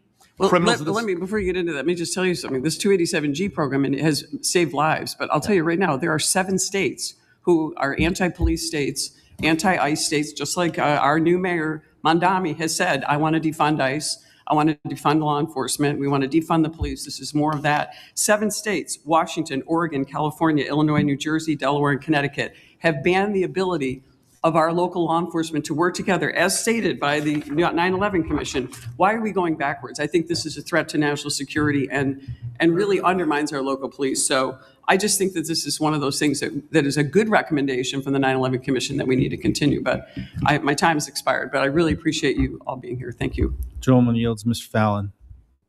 Thank you, Mr. Chairman. And just to echo the point of my colleague from New York, creating synergy with local and federal, it makes us all safer. Thank goodness that in these last 25 years, there hasn't been another attack on the homeland to this scale. And that was a worry I think we all had back in 2001. What I wanted to touch on a little bit is counterintelligence, because I think that we must be creative and innovative. And what would you do? How would you hit us if you were our enemy? And I'm not talking just from a traditional nation state standpoint, but asymmetrical, non-state actors, terrorist groups, lone wolf, and new threats, as Representative Stefanik mentioned, about what tech advances, really allow these bad actors to have at their fingertips. So if you are our enemies, how would you hit us? And so I wanted, if you could real briefly, just touch on that and the importance of it.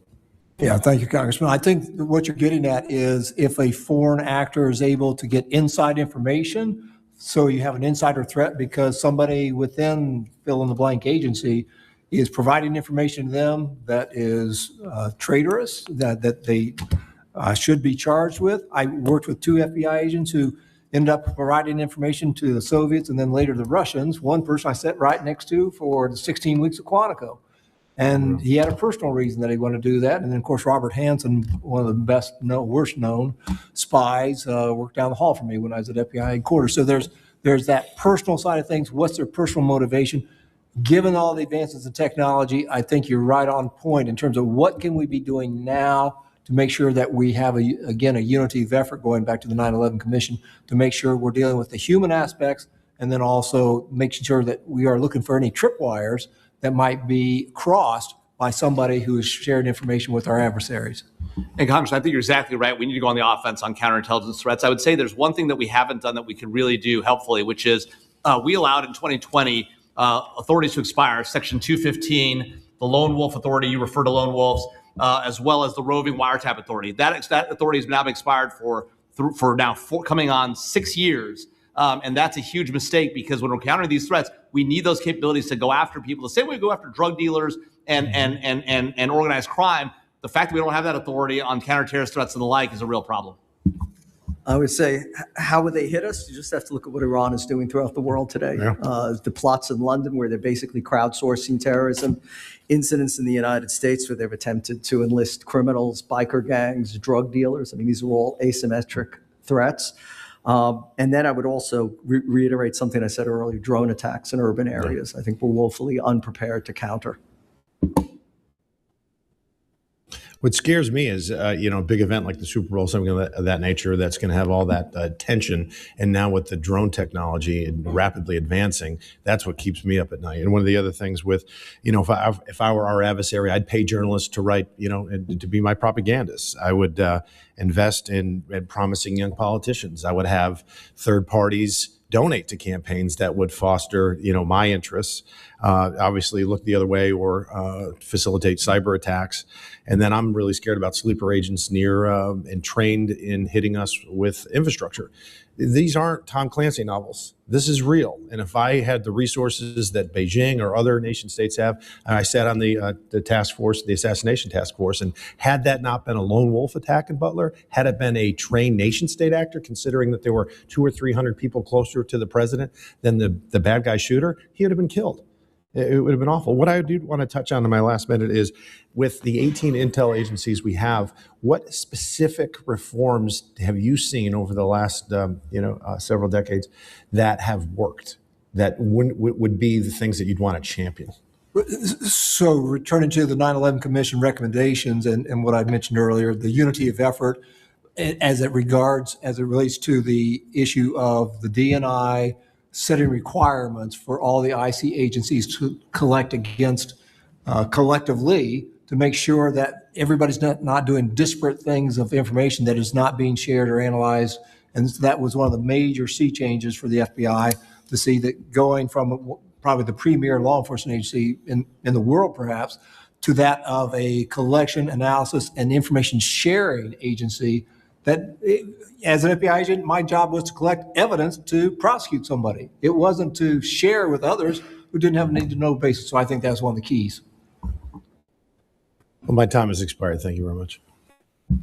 Gentleman yields. Mr. Fitzpatrick. Thank you, Mr. Chairman. Thank you all for being here today. Obviously, the challenge, as we get further and further past 9/11 is keeping our guard up. That's always been the challenge. When we drop our guard is generally when we're vulnerable to attack, and oftentimes when we are. Two things that come to mind.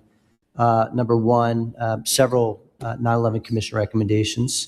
One that has been passed but not yet implemented, and that is the Victor Saraceni Aviation Safety Act.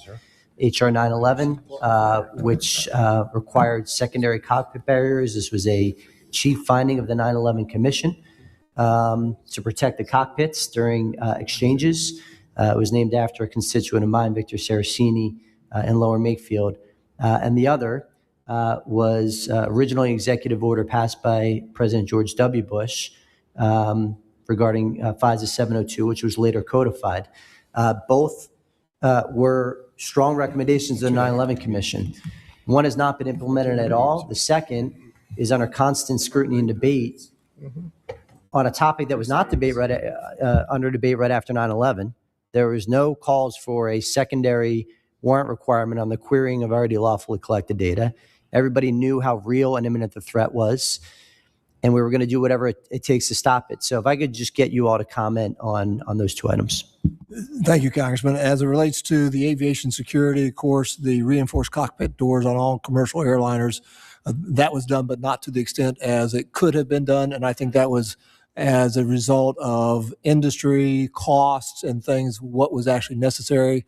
And so one of the other aspects was to greatly expand the federal air marshals to be on critical flights, going from about 36 FAMs on 9/11 to a classified number now, so the terrorists are not sure, is that person sitting there a federal air marshal who's armed? And then the federal flight deck officer training program, where airline pilots are trained at the federal air marshal's training facility to actually do close combat shooting. And that's something, even if somebody is able to get into a cockpit on a change, on a longer flight, where the pilot comes out to go to the lab, then they have the question of, is there a federal air marshal on board, and is a pilot or co-pilot in there armed and trained? And the federal air marshals are the most accurate marks people in the federal government, because it's all close quarter. I don't have the expertise to answer your question, but let me just emphasize, though, that the terrorist threat and their interest in targeting commercial aviation is ongoing. Of that, there's no doubt. Recent years, two operatives of al-Shabaab, which I would consider al-Qaeda's least technologically proficient franchise, has sent pilots to undertake the exact same training that the 9/11 pilots and hijackers undertook. Plans from al-Shabaab as well to secret bombs concealed in computers, very thin, undetectable explosives, have also been recorded in recent years. So this threat remains, even though it may not have the prominence of other terrorist ones. Mr. Jeffrey. Yeah, and thank you, Congressman Fitzpatrick. Look, the idea that we don't secure all the doors effectively, cargo doors and the like, is a huge problem. These planes can be used as a threat just as passenger jets can be. And so I think that legislation and ensuring that we do that is important to move forward and push forward as you have on that front. When it comes to 702, we talked about it earlier. The political theater of having to reauthorize this legislation that is critical to our national security, that provides 60% of the president's daily beef, that has stopped terrorist attacks in this country, abroad, has allowed us to arrest spies, to identify foreign threats to our nation for the better part of 2 decades, is just crazy. The idea that we keep coming back to it over and over again and keep running right up to the line and then do a week extension, a month extension, 45 days, in order so that Congress can consider changing the rules so that we can make it tougher to collect intelligence. One, making it tougher to collect intelligence is a terrible idea. Imposing a war requirement makes no sense and simply rebuilds the very 9/11 wall. To Congressman Fallon's point, if there was one thing I think the 9/11 Commission got right that we should double down on, it's keeping that wall down instead of rebuilding it. And the idea that we keep walking back up to that line is crazy. And the last thing I'll say about that is this.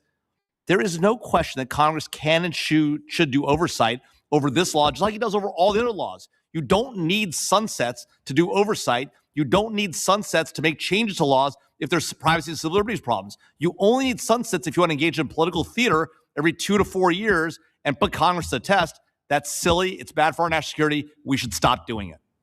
Thank you. I yield back, Mr. Chairman. Gentleman yields. There being no further members for recognition, we will adjourn. I appreciate the witnesses today. Thank you for your testimony, and we are adjourned.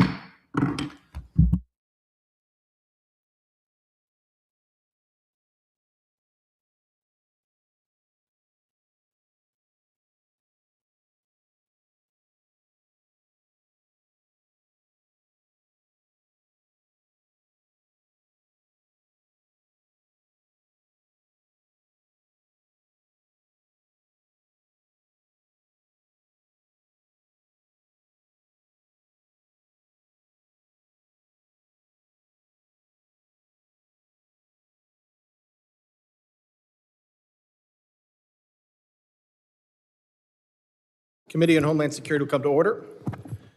Without objection, the chair may declare the committee in recess at any point. The purpose of today's hearing is to examine the operational realities, technological challenges facing the Transportation Security Administration, and hear from the industry leaders on opportunities to modernize, reform, and strengthen TSA to best protect and secure our aviation sector.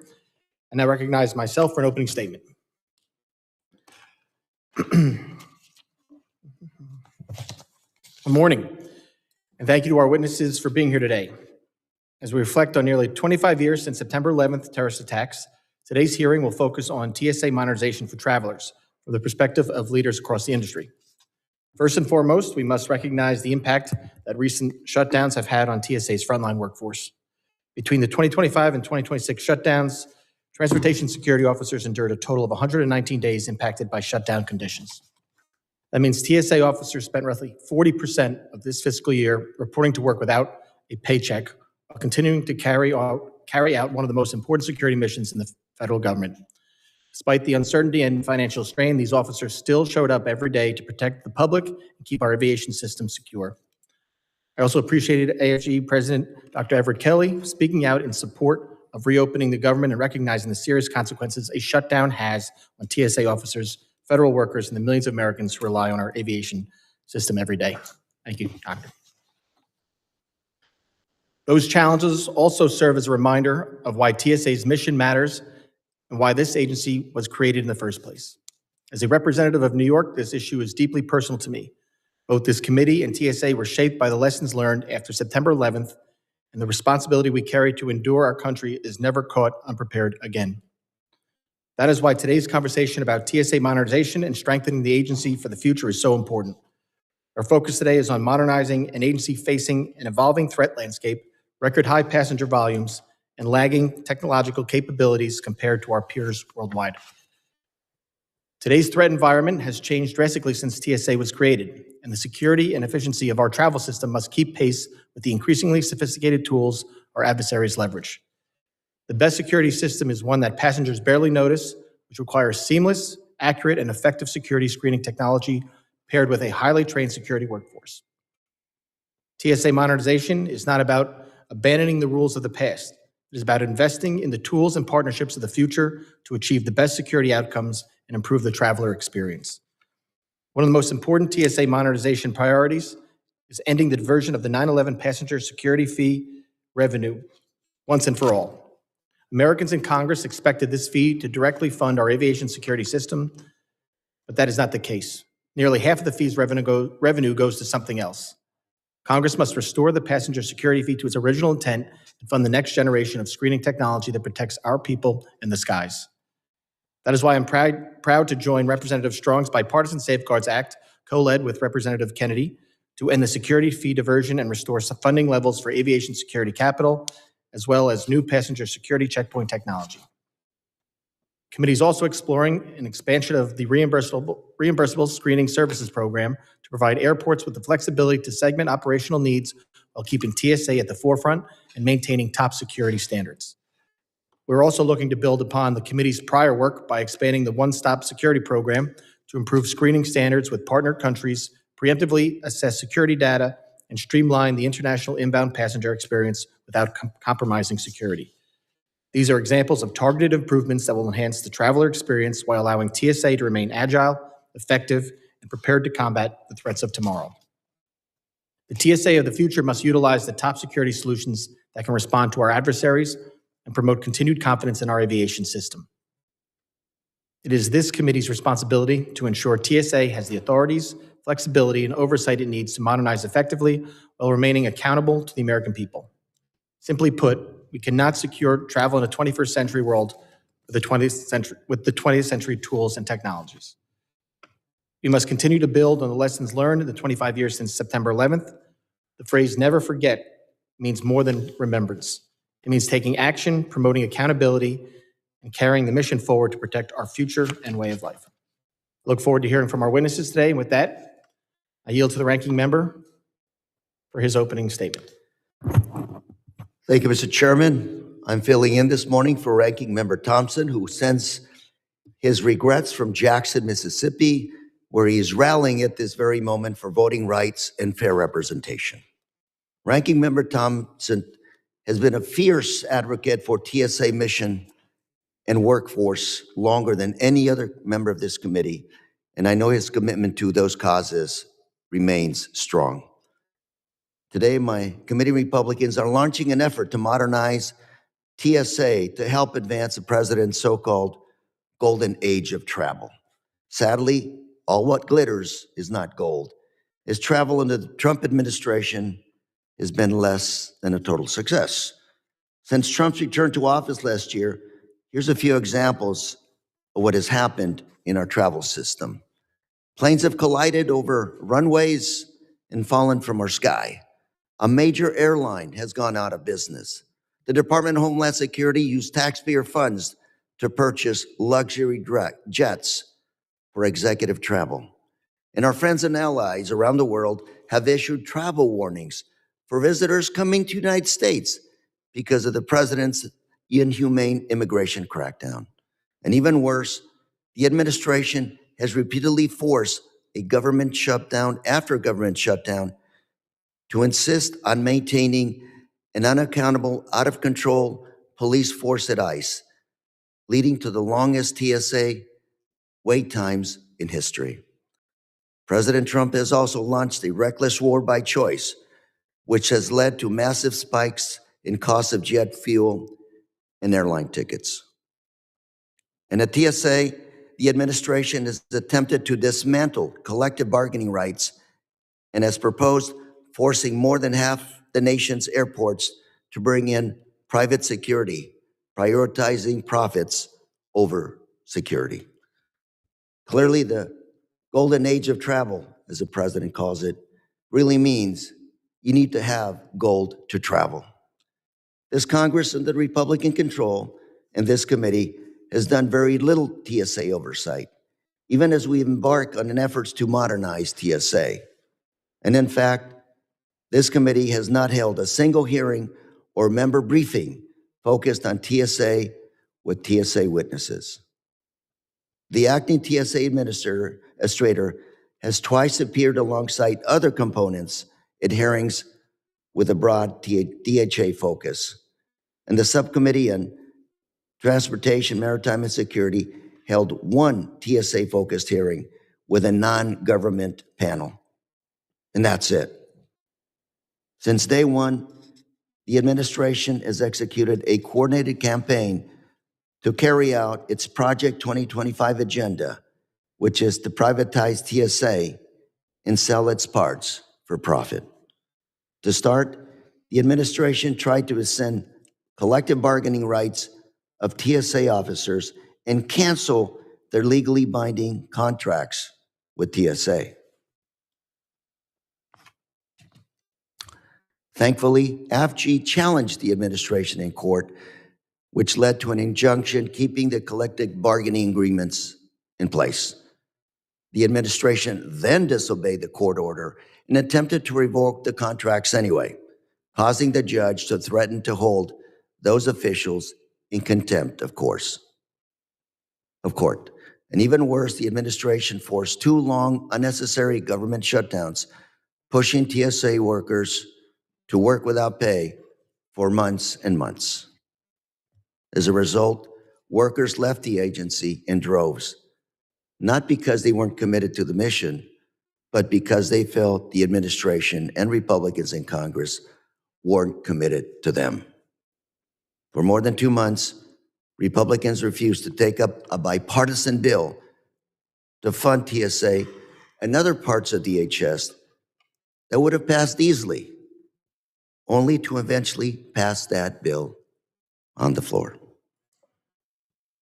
TSOs are critical to our national security. They should not be used as political pawns. The administration's attack against TSA workforce threatened to undermine bipartisan efforts to improve TSA pay and address what we used to remember as a dangerously high level of attrition. In the president's budget request for fiscal year 2027, TSA proposes requiring about 250 small airports to bring in private security under the Screening Partnership Program, or SPP. SPP was created in 2001 to allow airports to voluntarily opt out of TSA screening, voluntarily opt out of that screening.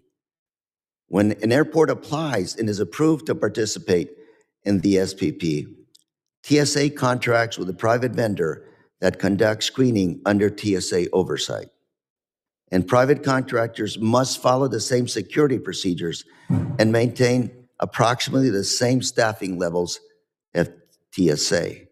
But, however, they are only required to pay screeners a salary matching TSA's entry-level pay.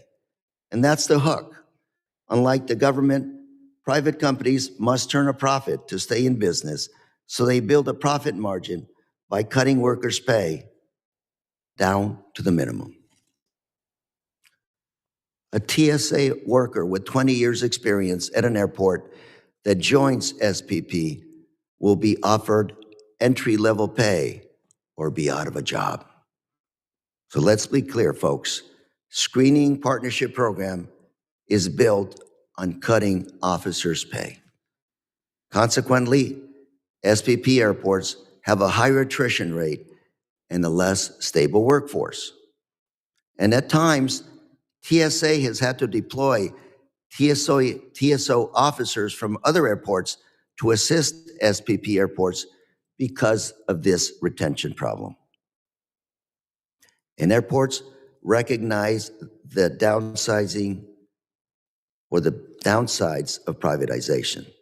Over the last 25 years, airports have had the option to join SPP at any time, and only a small handful have done so. To try to entice airports to join SPP, TSA has recently rolled out a new expanded version of SPP called Gold Plus. After pitching the program to airports and private industry for months, without notifying Congress, during all these months, TSA finally notified Congress of this program just last week. Under this so-called Gold Plus program, private security companies will be responsible for acquiring and maintaining screening technology equipment in addition to conducting screening, all paid for by cuts to officers' pay. But the fancy new technology promised by Gold Plus is dangerous and reckless. As all of you know, technology alone cannot replace the experience of people who make the security checkpoints work as they have been working for the past 25 years. The administration's proposal would have us spending a record amount of money on immigration enforcement, border security, while creating a major gap, a very dangerous gap of security at at airport checkpoints. Clearly, Republicans could invest in new TSA technology if they wanted to. But the truth is, this isn't really about saving money. It's about pushing an anti-government privatization ideology. Those who endorse the administration's attempt to privatize TSA are placing profits over their promise to never forget. And to meet this moment, Congress, we should reject proposals to mandate privatization and instead ensure SPP remains a voluntary program as it has been for years and years. And this committee should also advance Ranking Member Thompson's right for the TSA Workforce Act, which the chairman, Mr. Garbarino, and myself have co-sponsored. The rights for the TSA Workforce Act would provide TSA workers with full collective bargaining rights, third-party appeals process, and fair pay. The bill in the past has passed the House with bipartisan support, and this bill today is needed more than ever. I look forward to hearing from the witnesses today on how else we can support and strengthen the TSA workforce to ensure that it can continue to meet our nation's transportation security demands.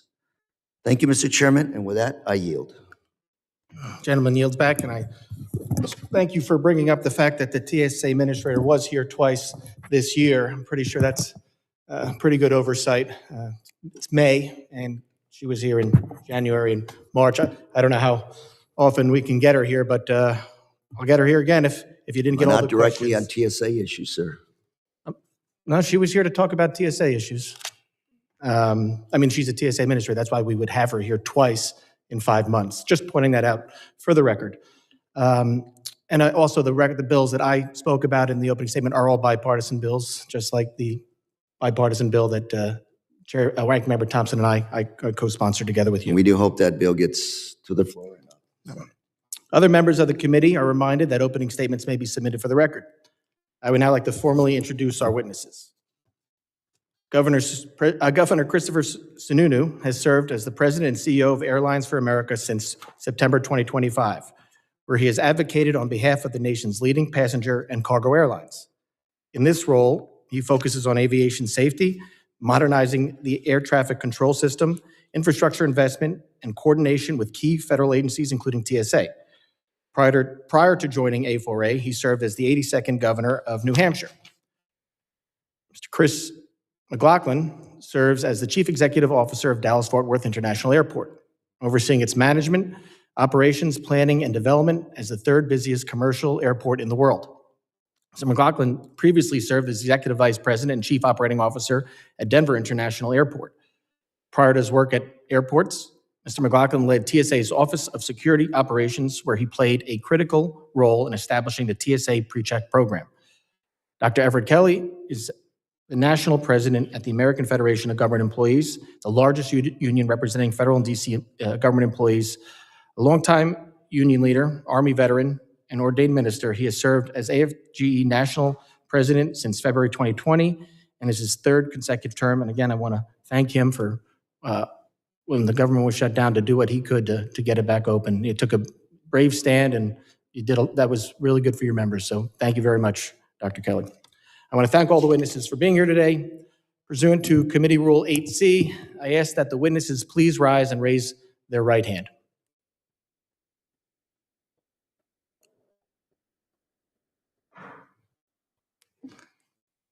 Do you solemnly swear that the testimony you will give before the Committee on Homeland Security of the United States House of Representatives will be the truth, the whole truth, and nothing but the truth, so help you God?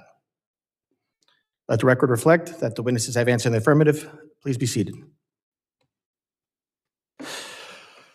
I now recognize Governor Sununu for 5 minutes to summarize his opening statement. Well, thank you very much. Good morning, Chairman Garbarino, Representative Correa, members of the committee. So let me begin by thanking you for holding the hearing and providing us with the opportunity to make recommendations on what can be done to modernize the Transportation Security Administration to meet the challenges it faces 25 years now after the tragedy of 9/11. I also want to highlight for you that the most important thing that Congress and this committee can do is ensure that essential transportation security employees are paid on time for the essential work that they do, keeping our skies secure, and that the TSA is never subjected to the devastating impacts of another lapse in federal funding. 2 in the past year, and frankly, they should be the last 2 that we ever discuss. Frontline TSA officers have spent over half of this fiscal year without an on-time paycheck, and thousands of them have quit the agency as a result. Shutdowns don't just make it hard to retain employees, they make it difficult to recruit new personnel who understandably are hesitant to join an organization which demands a lot, but through no fault of their own has been let down by Congress in their unwillingness to pay their own workforce.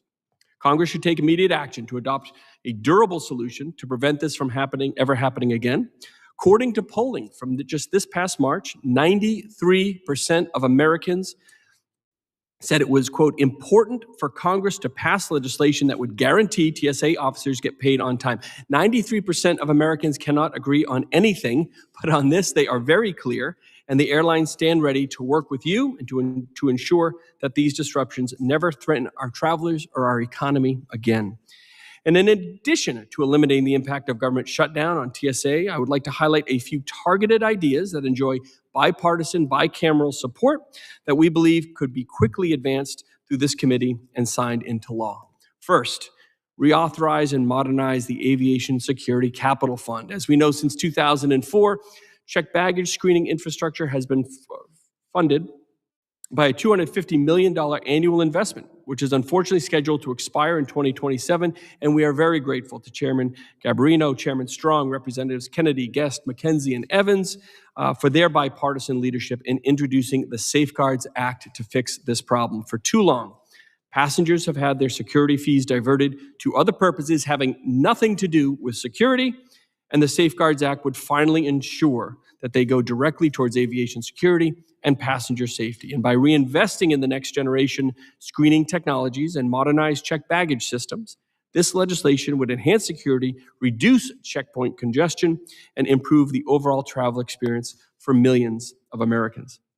Next, make TSA's one-stop security program, the OSS program, make it permanent.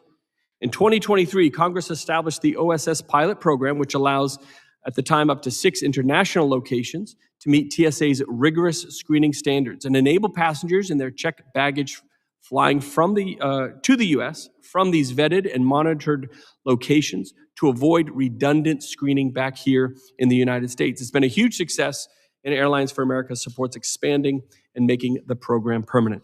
Also, make TSA's reimbursable screening services program, the RSSP program, make that permanent. The reimbursable screening services pilot program allows airports or airlines to enter into agreements with TSA for TSA to provide special security screening outside of the primary passenger checkpoints. For example, with the Olympics coming to the United States in 2028, an influx of millions of visitors and athletes may require unique screening solutions that requires this kind of flexibility. And like with One Stop, this too has been a success, and we believe this pilot program should be expanded and made permanent.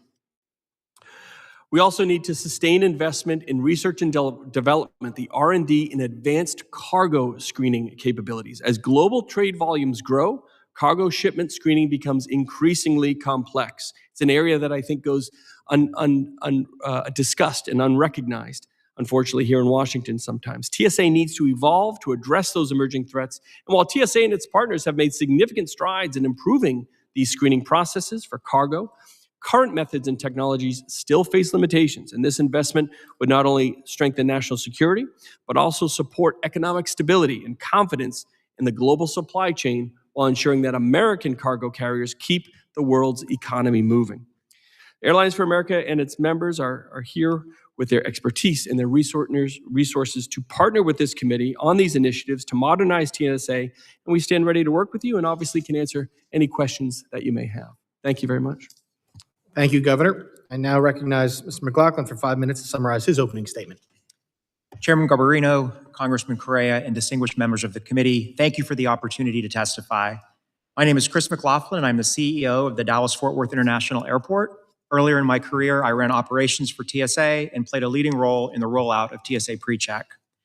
The United States has the most complex aviation system in the world, and TSA personnel successfully perform their demanding mission every single day. While the system has worked for a quarter of a century, we cannot become complacent as aviation enters its next period of significant growth. The theme of modernization is not new, yet implementation often takes too long. The industry's current trajectory, balanced against increased demand, requires a heightened sense of urgency and a demonstrated bias toward action. TSA modernization must begin with a secure, confident, and mission-focused workforce. We cannot continue to ask frontline personnel to operate under constant uncertainty while expecting operational excellence. In this light, I want to thank TSA Acting Administrator Ha McNeil for her leadership and unwavering commitment to TSA's mission, especially during the recent government shutdowns. I also want to acknowledge the efforts of the TSA officers and their leaders in the field who carried out their mission with dedication, even when choosing between food or fuel. Congress must ensure that this never happens again. Our skies will not be safe if our checkpoints aren't secure. Almost 25 years ago, Congress created the TSA with the sentiment, "We will never forget." To me, it sure felt like we had for a moment, and I'm grateful that the House passed appropriations to get these public servants paid. Modernization must also focus on improving security effectiveness through smarter technology deployment and operational flexibility. At DFW, we are investing heavily in the future of security. When our current capital program is complete, we will have grown from 44 to more than 80 total screening lanes, including 47 with advanced screening technology. Given our timing, we utilized TSA's capability acceptance process and funded these investments ourselves. That said, for TSA to roll out similar technology in a timely manner, they must secure sustainable access to capital as outlined in the Safeguards Act. We applaud TSA's touchless PreCheck rollout. Our passengers love it. We believe it's the best approach for identity verification long term. DFW also sees significant promise in image on alarm only screening. The current pilots are exciting, and we urge TSA to look for opportunities to evolve. The same modernization philosophy applies to international processing.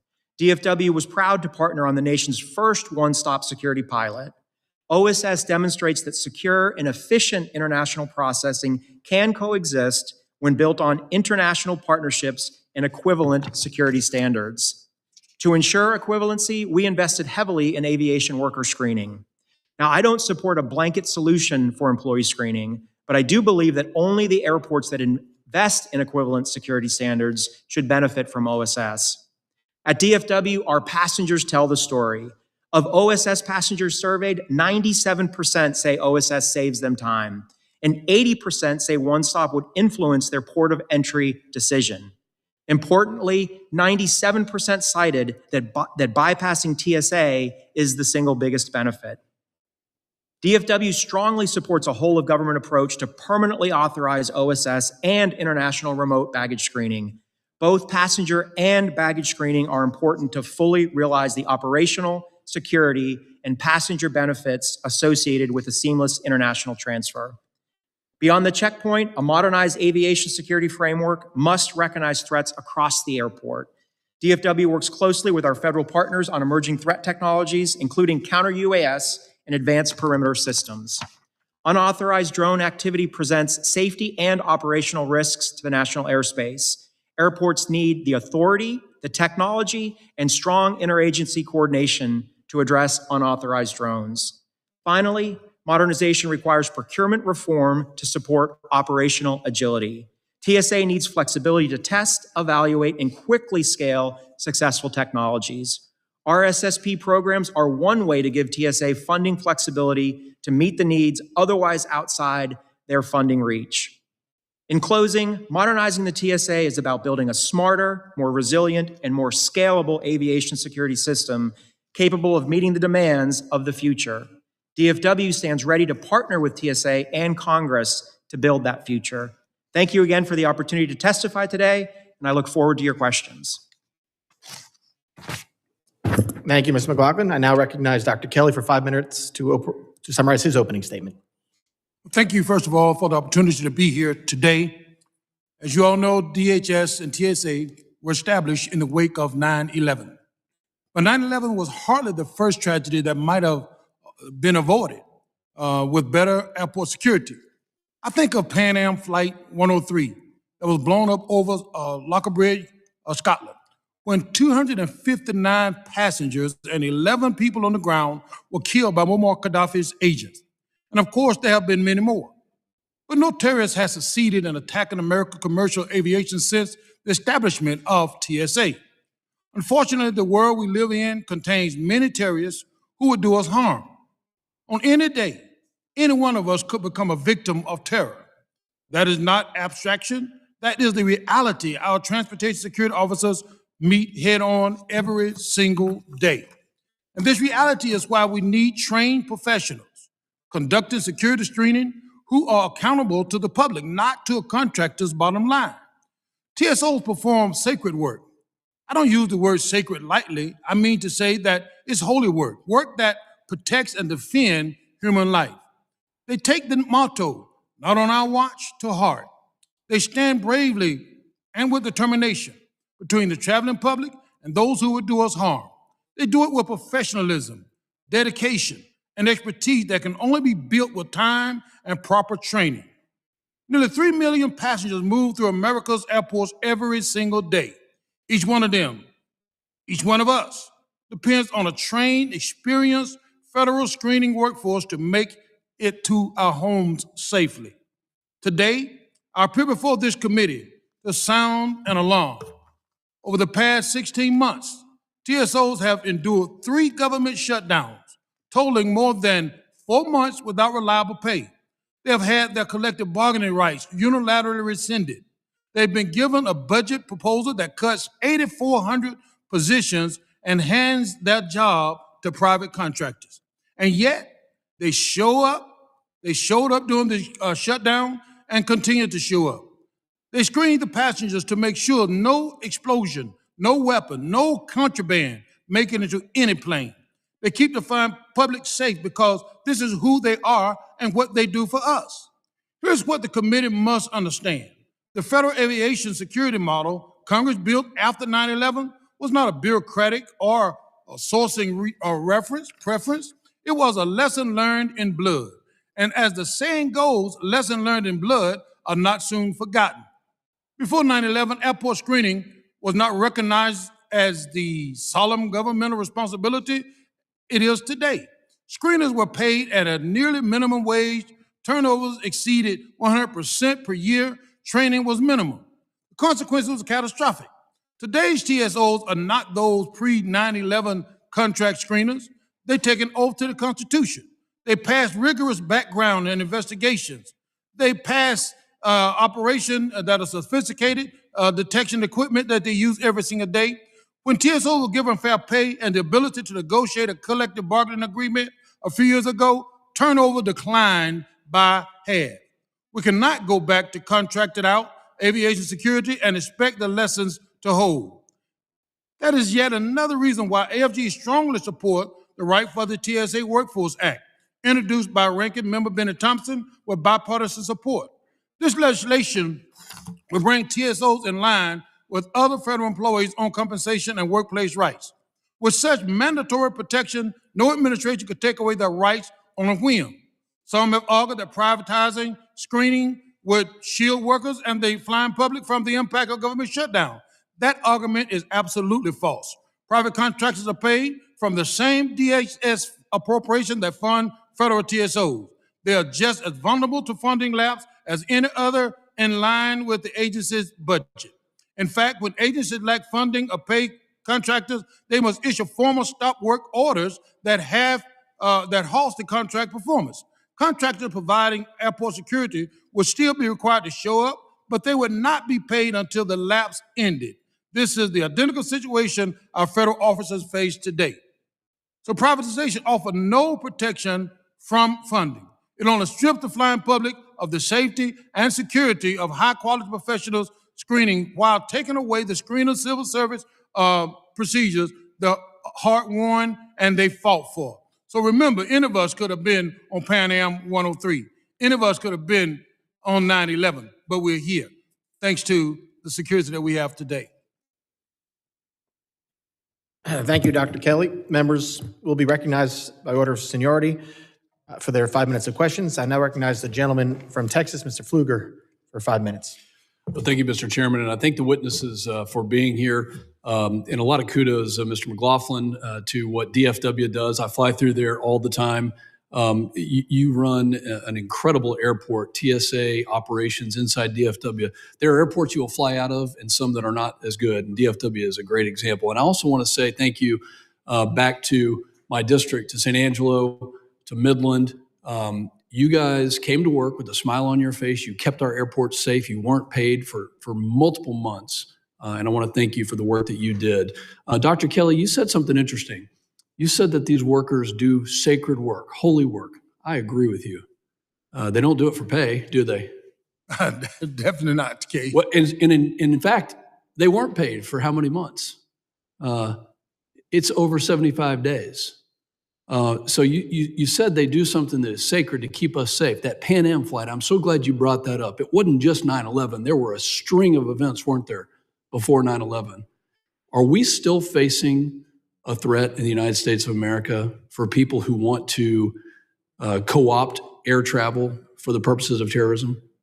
I certainly think that we are still facing those threats. I mean, there are those in this world that want to harm Americans. And they would use air travel to do that harm, wouldn't they? Say that again? They would use air travel to do that harm, wouldn't they? I think they could, yes. Well, Dr. Kelly, let me ask you a question. How harmful was it for our TSA agents to have to go home to their families and tell them, I'm not going to get a paycheck? How harmful was that to the overall force? You know, the thing of the matter is, this is what we have to understand. The TSA agents take an oath. They take an oath to defend the American public, and they do that with pride. You know, they don't do it for free, I'm very proud of the fact that they do that, and they did that without a paycheck, but understanding that their mission is to protect the flying public. They take that to heart. And they take that very seriously. And in fact, they came to work multiple months without getting a paycheck, didn't they? That's a fact. Dr. Kelly, do you also represent folks that work with Border Patrol? I certainly do. What's their feeling? How's their morale right now? Well, on the subject of not getting paid, how is their morale? You know, I think anybody's morale is down when they're not getting paid, but they too understand the mission. They too understand that they're working for the American public. How many months can they go with a Congress telling them that they don't want them to exist? You know, I don't think they should have to go one day. I agree. With the Congress telling them that they should not exist. What they should be doing is praising these employees that have gone for over 119 days without pay. They should be praising them for making sure that even though they came to work, you know, without pay, under stressful conditions, they still perform their duties and they performed it well. That is very well said, Dr. Kelly. Mr. McLaughlin, let's change over to TSA. And how do you balance the potential benefits of private screening operations with the importance of maintaining a well-trained and well-structured TSA? Give us an example there at DFW, and then how would that apply to Midland and to San Angelo if we were to put that model in place? So to the point that was made earlier, the SPP program has been around really since the onset of TSA, and it has worked for 22 airports around the country. I think it's important for airports to have choices. I think there might be places where an SPP model could work for specific airports. I think lower volume airports have over time been the more likely airports to participate in SPP. A lot of that has to do with labor availability and other issues in remote areas. At an airport like DFW, and by the way, thank you for your kind words about the work that's done by tens of thousands of employees that really make up the community of DFW, which includes federal, it includes airline, it includes our own employees. In our case, our federal TSA officers do an amazing job. Even during the shutdowns at DFW, we did not experience the line waits that others saw around the country. And I attribute that to the quality of the leadership at DFW as well as the quality of the workforce. They were showing up without fuel in their car. They were showing up making choices between feeding their families and taking on a side job. How tragic is that? It is, but it speaks to the quality of the workforce, and that should be commended. I maintain good contact with Ms. Smith at DFW, and a lot of praise for her continuing to motivate those. And Mr. Sununu, very quickly, how important is it for the folks that you represent to have an operation that keeps the airline and air traffic safe, specifically TSA and their associated entities? The national airspace is a public-private partnership, right? So I represent the airlines, much on the private side. And on the public side, you have the air traffic controllers, the TSA agents, all those pieces. It has to work hand in glove together. And I firmly believe on the private side, the airlines and the other private contractors and private entities, that whether it's from the point you park your car to the point you get to where you're going, there's a lot of different pieces there. And I think the private end has done a phenomenal job in spite of 2 government shutdowns, in spite of these increased prices on jet fuel that we're seeing lately, or the Spirit issue that was going on. I'm sorry, my time has expired. Yeah. Any further thoughts on that, please, in writing? No, just that the government has to do their job. They got to pay their employees. Period. End of story. No excuses. Political issues don't matter. Thank you. I yield back. Gentleman yields back. I now recognize the gentleman from California, Mr. Correa, for 5 minutes. Thank you, Mr. Chairman. I agree with my colleague from Texas. Government has to do its job. Government needs to pay people on time. The fact is, shutdown was ended after a bill that sat on the floor for more than 2 months was brought up for a vote. Majority, the leader could have brought that bill up at any time to a vote, and there wouldn't have been a shutdown, that last one. And furthermore, I really think that what's good for the goose is good for the gander. Any federal government employee that suffers, that does not get paid because of a shutdown, means none of us up here should get paid either. During that shutdown, this last one and every other shutdown, I call the administrator and say, don't pay Lou until the others get paid, right? If you're gonna feel pain, I gotta feel the pain. It's gotta be, that's at minimum what we have to do. So again, let's make sure our workers are paid on time. Mr. McLaughlin, talking about SPP, you said 22 airports around the country are actually privatized. Is your airport privatized? Our airport is not privatized. And that's a decision you made and continue to make and re-examine and decide. But at this point, you've decided that's not for you. But you could at any time. And that's where the law stands right now. Would you be in favor of mandating any airport that they be SPP, or should we let those folks decide for themselves? So it probably goes without saying, but I'm a strong believer that airports should have choice, should maintain that choice as we move forward. Mr. Sununu? Yeah, again, the program is very successful, but airports need the flexibility to make their own choices. Every airport's different. If you've seen one airport, you've seen one airport. Everyone. Dr. Kelly? Well, there's no doubt I'm totally against the privatization of any airport because I think that those regulations should be governed by TSA and not one that is looking for a buck, one that's looking to make a buck off of the American people. So that's why it's vitally important that we pass the Shutdown Fairness Act, so that we don't have to worry about whether or not a screener is paid or not. I think it's vitally important that we do that. We got to see these screeners, as law enforcement officers that they are, okay? You don't contract out CIA, do you? No, you don't do that. You don't contract out. You bring up a good point, Dr. Kelly, which is you think about police officers, FBI agents, you want to pay them well. You want to pay them? Because nobody disputes the fact that they are there to do a critical job. But I would argue TSA officers do an even more critical job, which is they're the ones that keep you safe day in and day out, making sure bad folks or bad things don't get on those flights. You want to professionalize. And that's what we've been doing for the last few years that I've been here, trying to reduce attrition rate, trying to professionalize TSA workers, making sure they're the best of the best. Because you know what? They can't fail once. If they fail only once, that's a major disaster in our airways. So to think about the concept, to think about trying to privatize, bringing workers down on their benefits, on their salary, that's not something that I would be in favor of. How about you, Dr. Kelly? Definitely. Mr. McLaughlin? Yeah, I mean, in conversations over the years, pay is probably the single most important thing for our TSA officers. Governor Sununu? Yeah, pay is important, but let's also remember, pay them. This body needs to vote to actually pay them. How much they get paid is important, but is more important that they actually get a paycheck.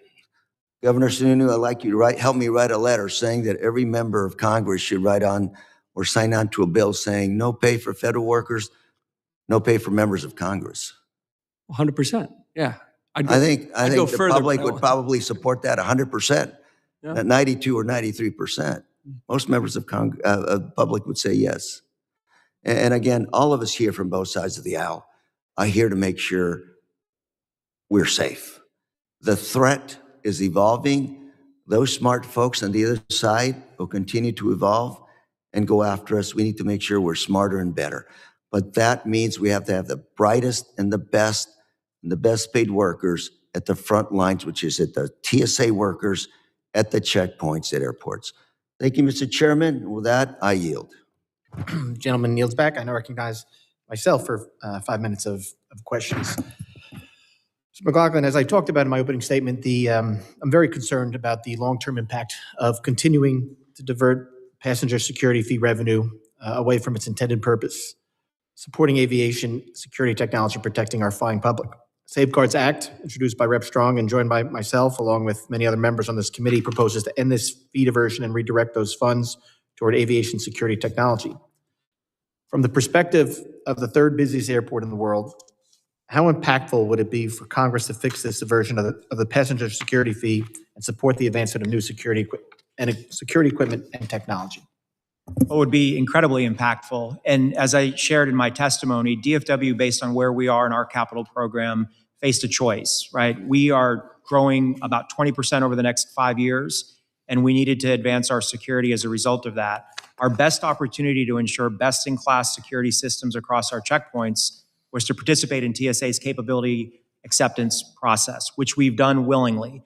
Now, we'll kick that off this year to the tune of more than $50 million, and that's just the first bite at the apple. That cost, most of that cost, will ultimately be passed on to the airlines, who will then ultimately pass it on to the consumer. The idea that consumer is going to pay that fee and then continue to pay the 9/11 fee is disheartening. So the sooner we get this resolved, the better. The fee diversion should stop. I think it's near $16 billion over the last 12 to 13 years, and that would go an awful long way. The one point that I would make is I think Congress also needs to evaluate the next year and a half or so before the bill would take effect in terms of future capital advancement, making sure that we're not taking money away from TSA in the next couple of years that they need to continue operating. Yeah, no, I'm very excited that we have Congressman Strong is also an appropriator, so working with the Appropriation Committee to make sure we get this done right I think is great. And the fact that you just brought it up, travelers, consumers, customers are paying twice now for the security that that should already have been there based on the billions of dollars already that was diverted. Dr. Kelly, can you talk about what it would do for your membership, the TSOs, to have this new equipment? How it would allow them to do a better job, because they can rely on better equipment and do it quicker. Because unfortunately, I think your officers they're there for security, they're there for public safety, and they're also at the front line. So they also have to deal with the customers. They're the front lines to the traveler, so they have to deal with the customer service aspect. So a lot of times they get the brunt of angry travelers, which is not fair. How does investing in newer technology help your members? I'm not opposed to new technology. What I am opposed to is diminishing the public safety of the American traveler.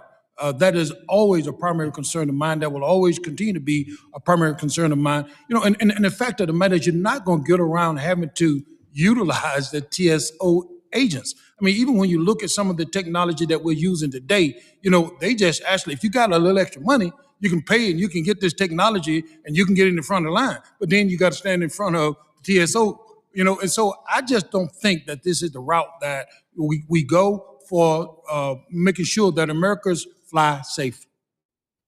I think I agree that, you know, that TSO should be paid. I think they do a lot of great work for not a lot of money, and that's why there's there still is turnover. I think you said almost 50% was turnover, I think, in your opening statement.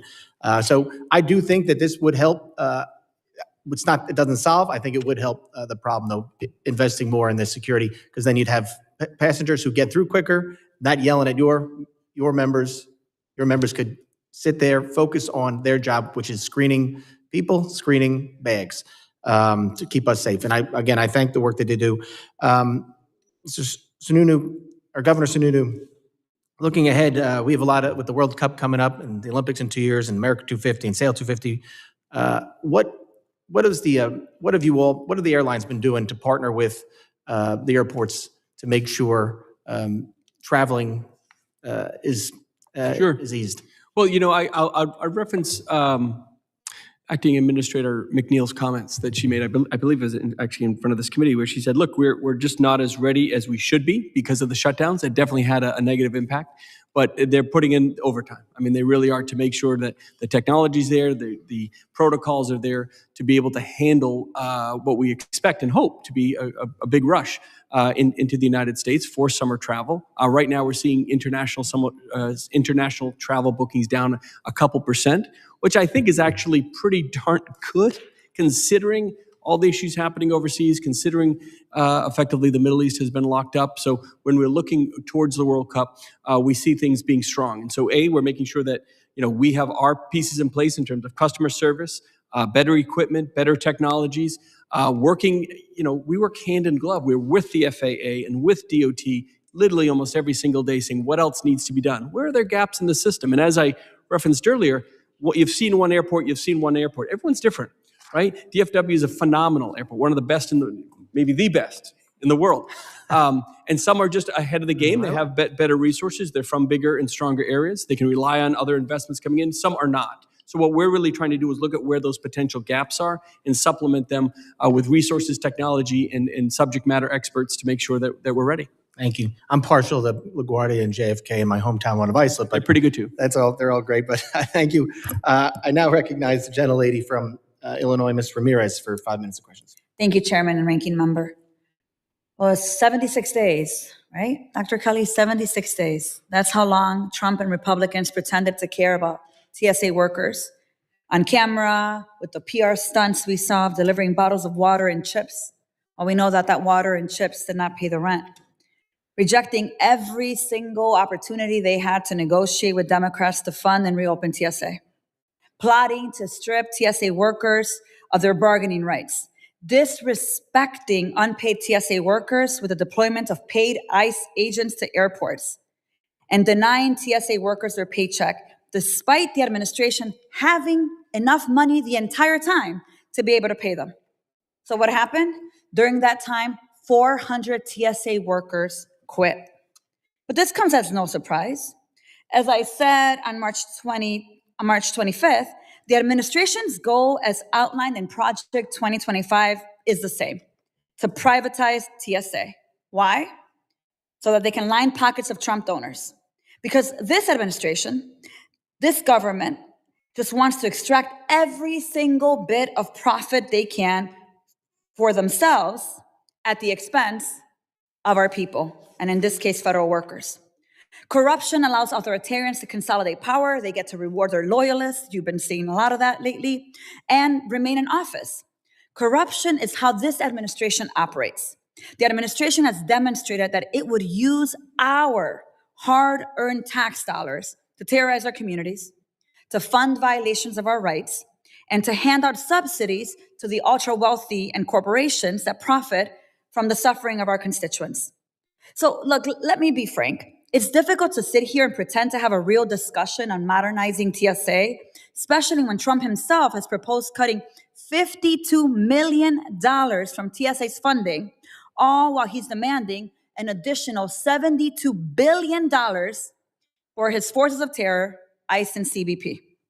And it's hard to discuss the modernization of TSA and its technologies when those same technologies have been weaponized to surveil, to target, and to persecute communities. But there is so much discussed about the administration's attacks on the TSA, so I want to specifically talk about that with you here. TSA officers carry out one of the most visible homeland security missions in the federal government. They're screening millions and millions of passengers each day while remaining vigilant against constant evolving threats. At the same time, the administration has pursued efforts to dismantle collective bargaining rights for its workforce. So, Mr. Kelly, President Kelly, how are labor protections affecting morale and the agency's ability to recruit and retain experienced officers? Certainly, and I appreciate that question because these are employees that are very patriotic. Many of them are veterans, correct? Say it again? Many of them are veterans? A third of the people that we represent are veterans. And like myself, I'm a veteran as well. And to go through over 119 days of not being paid over the last 12 months, contracts being gutted, and then on top of that, you're told that now we're going to contract out your jobs. I mean, morale has to be at the bottom. Yeah. But the thing that I'm most proud of, I had the opportunity to talk with the administrator that was appointed by President Trump in the first term, Bukowski, who negotiated a contract with AFGE and said that this is the way we should go. This is the way we modernize because it makes sure that employee morale is up. We make sure that they had gotten paid adequately. And so to now come back and say, we're going to do all of these miserable things to you, morale is at record low. Yeah, and President Kelly, I absolutely couldn't agree with you more. When you compound all of this, and then, I saw that TSA agents told Time Magazine that they were frustrated, they were insulted, deeply suspicious when I suddenly showed up at airport checkpoints, hanging around while they got a $50,000 sign-up bonus, and they were getting paid while they were going without pay and unable to pay their mortgage. So President Kelly, did TSA officers report staying home specifically because they feared that immigration enforcement by ICE agents deployed alongside with them would cause concerns for them? Did you have any folks who didn't come in because they were worried about standing next to these ICE agents or what that condition would create for the TSA agents? I can't answer that question for certainty. I've not heard of any of those type of situations. Got it. Well, listen, let me wrap up in saying this. There's two goals for this administration: convince Americans to sacrifice our rights under the pretense of securing our safety, and twist the government into a corrupt corporate oligarchy to remain in power. This has to end. And I think it's really important for us to understand that if we really care deeply about our federal workers, we don't take their collective bargaining away. We don't start playing this blame game when there was an opportunity over and over and over for them to be able to fund TSA. We have to do something different.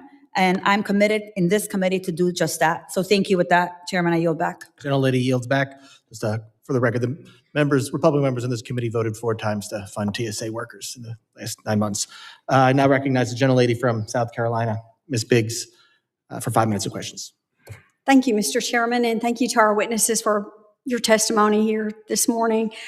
Our active duty service members and their families, they make extraordinary sacrifices every day in defense of this nation.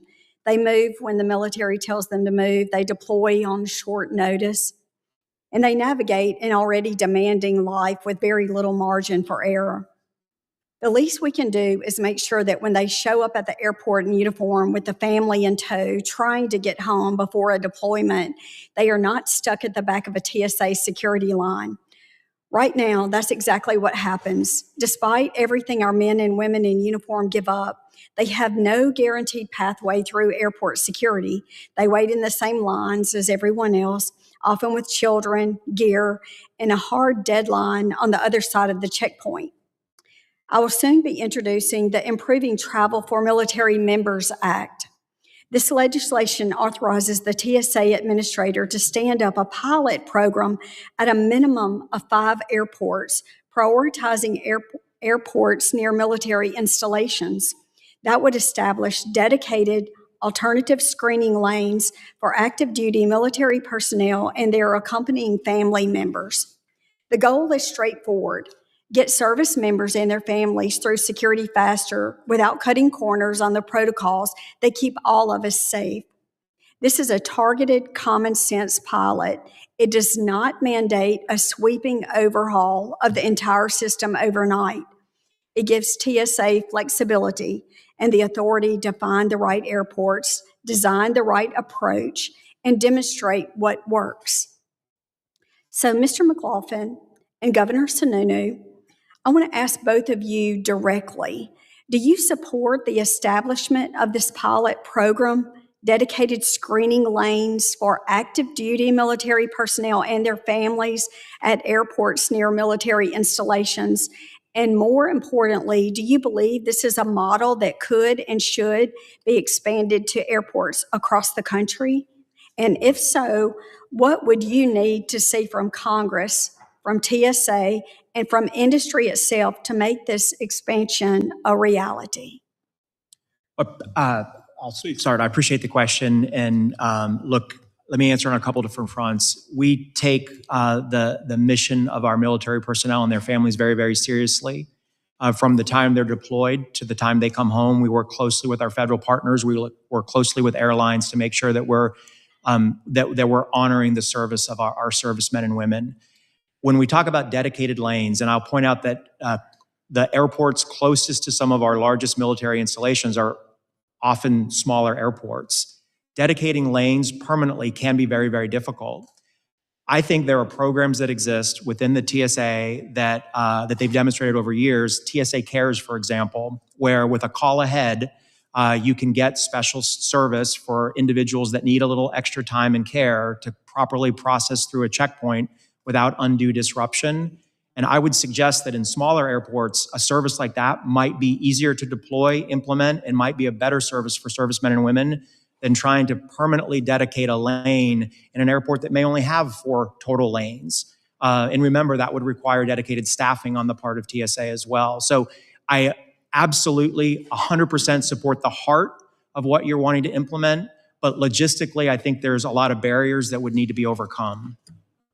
I would just add 100%. I mean, I think what the TSA already does with the TSA Cares program, which has expedited screening for our wounded warriors, obviously these honor lanes that we talk about, expanding those, priority boarding, which the airlines already do for their service members, dedicated military bereavement programs, which we already do. I think there's a lot there. You can never kind of do enough. Here's one. I mean, we have airlines now looking at how could we donate miles? How could you as an individual citizen donate your miles so a service member can go visit their family when they get time off? Because right now, service members don't have enough to pay for that ticket home. So we're looking at different types of ways to kind of, again, partner and enhance what I think the airports and TSA are already trying to do in making sure that military and military families are honored the way they need to be. And they need to get from point A to point B without a lot of the hassles that unfortunately can fall on them. Well, thank you so much for your input. And thank you, Dr. Kelly, for your service. And Mr. Chairman, I yield back. Gentlelady yields back. I now recognize the gentleman from New York and the co-lead for the Safeguards Act, Ms. Kennedy. Thank you, Mr. Chairman.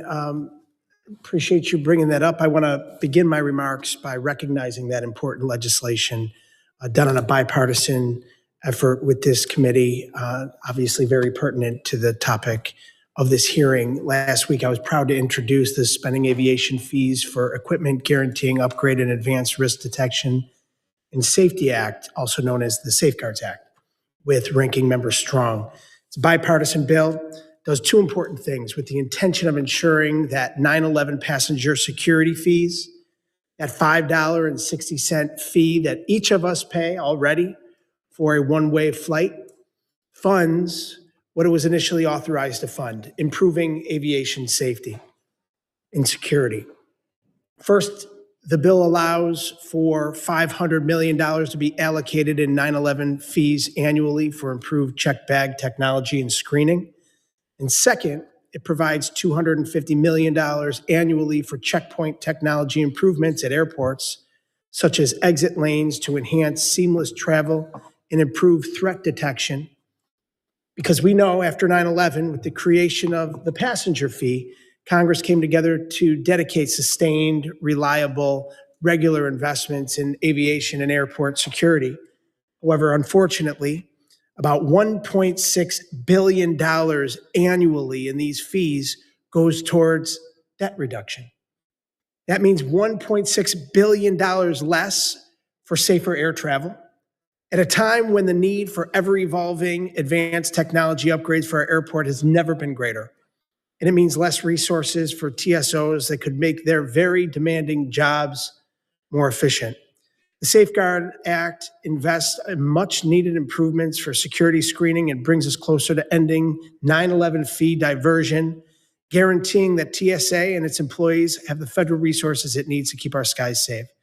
Mr. Chairman, I know you're also supportive of this legislation, and I hope that this committee will consider the bill soon, and I thank you. On the topic of ensuring that TSA is empowered to do its very critical, indispensable job of keeping air travel safe and secure, an essential piece of this is preserving TSO's ability to collectively bargain.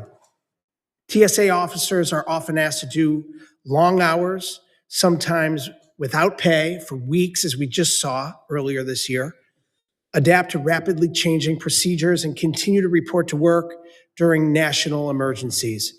And despite all of these workforce challenges that require real sacrifices, this administration is attempting to strip TSOs of their ability to unionize, brazenly violating federal court orders in order to advance an anti-labor agenda.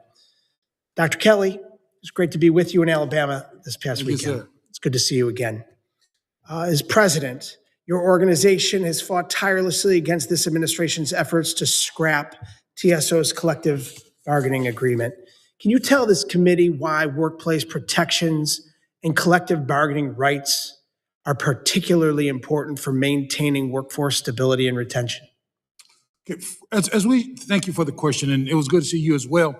But as we forestated, when we negotiated, in my opinion, one of the best contracts in the federal system, attrition was reduced to 50%. So when you have a collective bargaining agreement, you can really begin to enhance morale, because the employees and the TSOs feel like that the agency or the administration is listening to them. They're taking into account what they have to say and what they feel, and they work together. And the thing that I like about it is, these employees are not forced into a union. They decide whether or not they want to be in a union. And they have decided that they want a union representing them, and because they know that one person can't talk to the administration, but when that union go and speak on behalf of all of these employees, then they listen and they collaborate and they come up with the best solutions possible for the workforce. And this administration often touts its support for law enforcement and frontline security personnel, yet here they are, actively working to dismantle TSA officer rights and authorities. How do TSA officers reconcile those public, supposed pro-law enforcement policies with the reality that this administration is doing anything and everything in its power to attack their workplace rights and professional standings? As I forestated earlier, this administration should really be praising these TSOs, because when you look at what they've gone through over the last year, and I keep repeating myself because this is what I truly believe. They should be praising these TSOs for the job that they've done under the stressful condition, but yet they came every single day and they made sure that there was no no issue that came up that they didn't deal with. No weapons got through. No bombs, no nothing. These employees have maintained the fact that we are here to serve the American public under any circumstances. When they say not on my watch, they take that seriously, and therefore I think we should be praising them instead of saying, now we're going to contract out your job. Please pass along our thanks and gratitude to these frontline heroes, the TSOs, and let them know that we stand with them. Mr. Chairman, my time, I yield back. Thank you. The gentleman yields back, and I recognize the gentleman from Colorado, Mr. Evans, for 5 minutes. Thank you, Chairman, ranking member, for this hearing. Thank you, of course, to our witnesses for coming. And let's just reset and talk about the facts.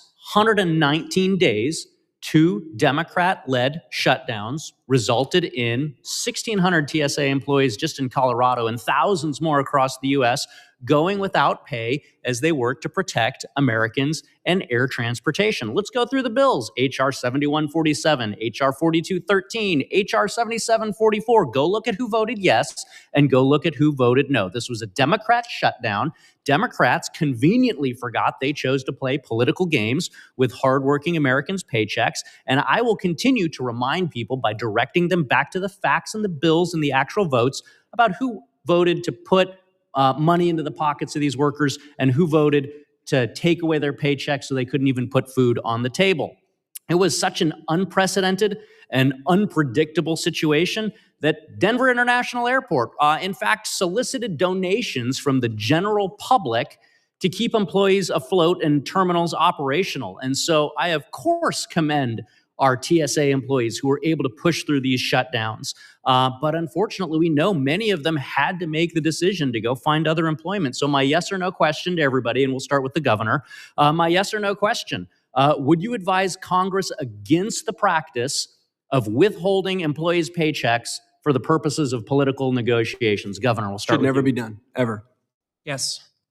Or the same thing he said. Advise against. Yes. Advising against.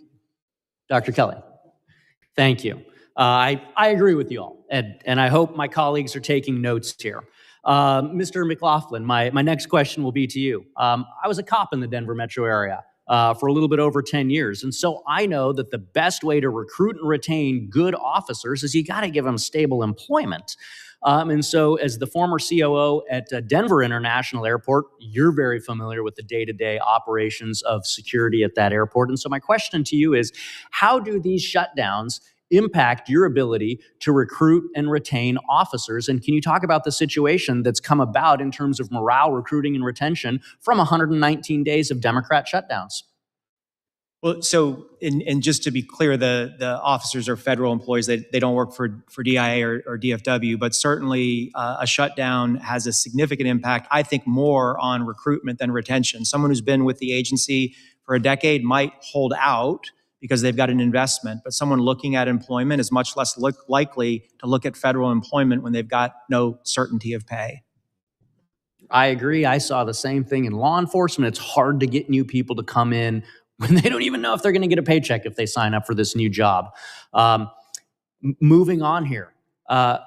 We've talked about my law enforcement career. I spent 12 years in the U.S. Army too, also as a Black Hawk helicopter pilot, overseas war on terror, and now as a member of Congress. And so promoting public safety and national security, it's a pillar of what I do in Congress. It's been 25 years since September 11th. And we remember that Congress established TSA just a couple of months after September 11th to close security gaps in our transportation system. And it's our responsibility to make sure that TSA has the resources that they need to continue this critical mission. Today, every time you buy a plane ticket, there's a $5.60 fee to fund the critical workforce and technology that TSA needs to screen employees and passengers and ensure safety for all of us. In 2025, these fees resulted in $4.5 billion collected. But when I came to Congress last year, I was shocked to find that Congress had diverted billions of those dollars away from TSA and toward other government spending. So my colleague across the aisle here had brought it up. I'm a proud co-sponsor of the Safeguards Act, led by my colleagues Mr. Strong and Mr. Kennedy, to bring Congress back to common sense and ensure that those resources are going to TSA so that they can have the tools and equipment that they need. And so to the governor, How dangerous is the current diversion of passenger security fees away from screening technology? And can you explain how the Safeguards Act would unlock funding for new technology to improve travel and safety experiences? Well, look, first and foremost, we effectively been living a lie, right? Every time we tell a passenger that they're paying a 9/11 fee, we're lying to them because this body has, up until now, up until the Safeguards Act, which will finally stop this madness, diverted billions, about $1.5 billion a year in the past few years. And that money is critically needed. Again, I go back to Ha McNeil's statement when we looked at the technology that's really needed to get us where we need to be. Right now, we're on pace for maybe 2042, 2043, like 15 years out. That's how far behind we are. And that's how much we've let down both the TSOs themselves from not having the technology to do the job better, the airports themselves from, again, being partners in that investment and putting the burden on everybody else. So it's critical. It keeps us behind in technology. It stifles innovation. But to be able, the Safeguards Act is just the first, but an incredibly critical step to making sure that this nonsense is finally pushed into the positive direction. Thank you. Yield back. Gentleman yields back. I now recognize the gentleman from Michigan, Mr. Tanadar, for 5 minutes. Thank you, Mr. Chairman, and thank you, Ranking Member. And also thank you to our witnesses for being here today to discuss efforts to modernize the TSA. I proudly represent Detroit Metro Airport, the largest airport in the state of Michigan and one of the world's largest hubs. So this discussion matters a lot to my constituents who rely on TSA services or are themselves TSA workers. During the most recent Homeland Security shutdown, we saw a large number of TSA workers forced to work without pay, furloughed, or outright quitting their positions, putting a stain on a vital service. Due to a lack of TSA staffing at airports, we saw ICE agents who were ill-trained to handle airport security issues and often stood around rather than working, put in place of TSA workers. We must ensure this never happens again, and we must also discuss how the TSA plans to make up for the number of agents it lost during the shutdown. President Kelly, thanks for being here. The administration has emphasized modernization and efficiency within TSA. But technology alone cannot replace experienced personnel at checkpoints.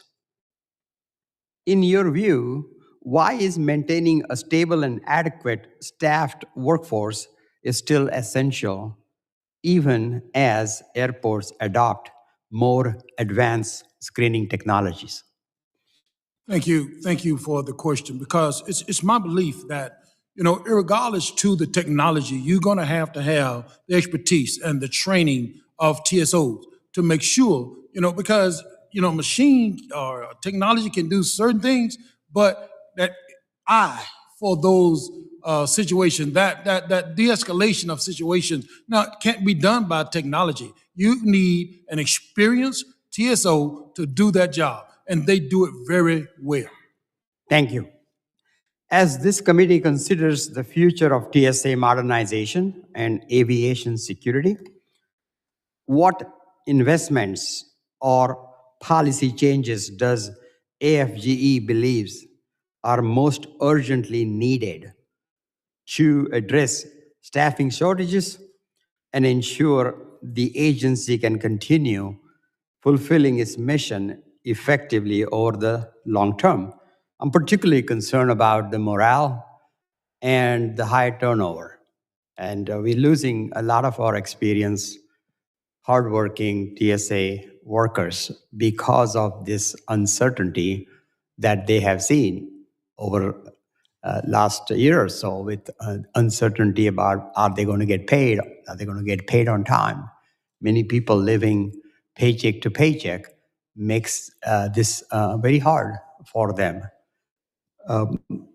What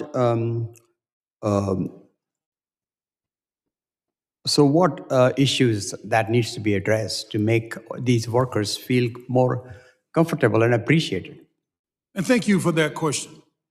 Two things. Number one, to pass the Shutdown Fairness Act to ensure that these employees will never have to face the situation of not being paid for the services that they render to the American people ever again. Okay? I think that's vitally important. I think that you begin to increase morale, okay, when you do that. Secondly, when you return their collective bargaining rights, so that they can have meaningful conversations with the administration, to talk about what's best for the workforce and how to better address the morale issue in TSA. So I think those two things are essential, in order to get us to where we need to be. Thank you so much. My time is up, so I yield back. Gentleman yields back. I now recognize the gentleman from Oklahoma, Mr. Burkeen, for 5 minutes of questions. Thank you, Mr. Chairman. As we are all discussing the 250th anniversary of our nation, there's also another anniversary that will happen in 9/11 occurs. It'll be the 25th year since that great event happened, a horrible event happened. It was a great event in terms of what it did to reset a mindset that was, I think, a nation that thought we would never see anything like that in our homeland. This 70-plus day shutdown, partial government shutdown, the longest in our nation's history. Of course, it's heightened concern over the training, the pipeline of those that are in certain skilled professions in terms of the screening that TSA utilizes. And this committee has heard that there could be a backlog, a bottleneck of sorts of trying to make sure the people that were finally frustrated after, 1, 2 different shutdowns, 3 shutdowns, then ultimately just said, look, I just can't do this. I've got to go do something else.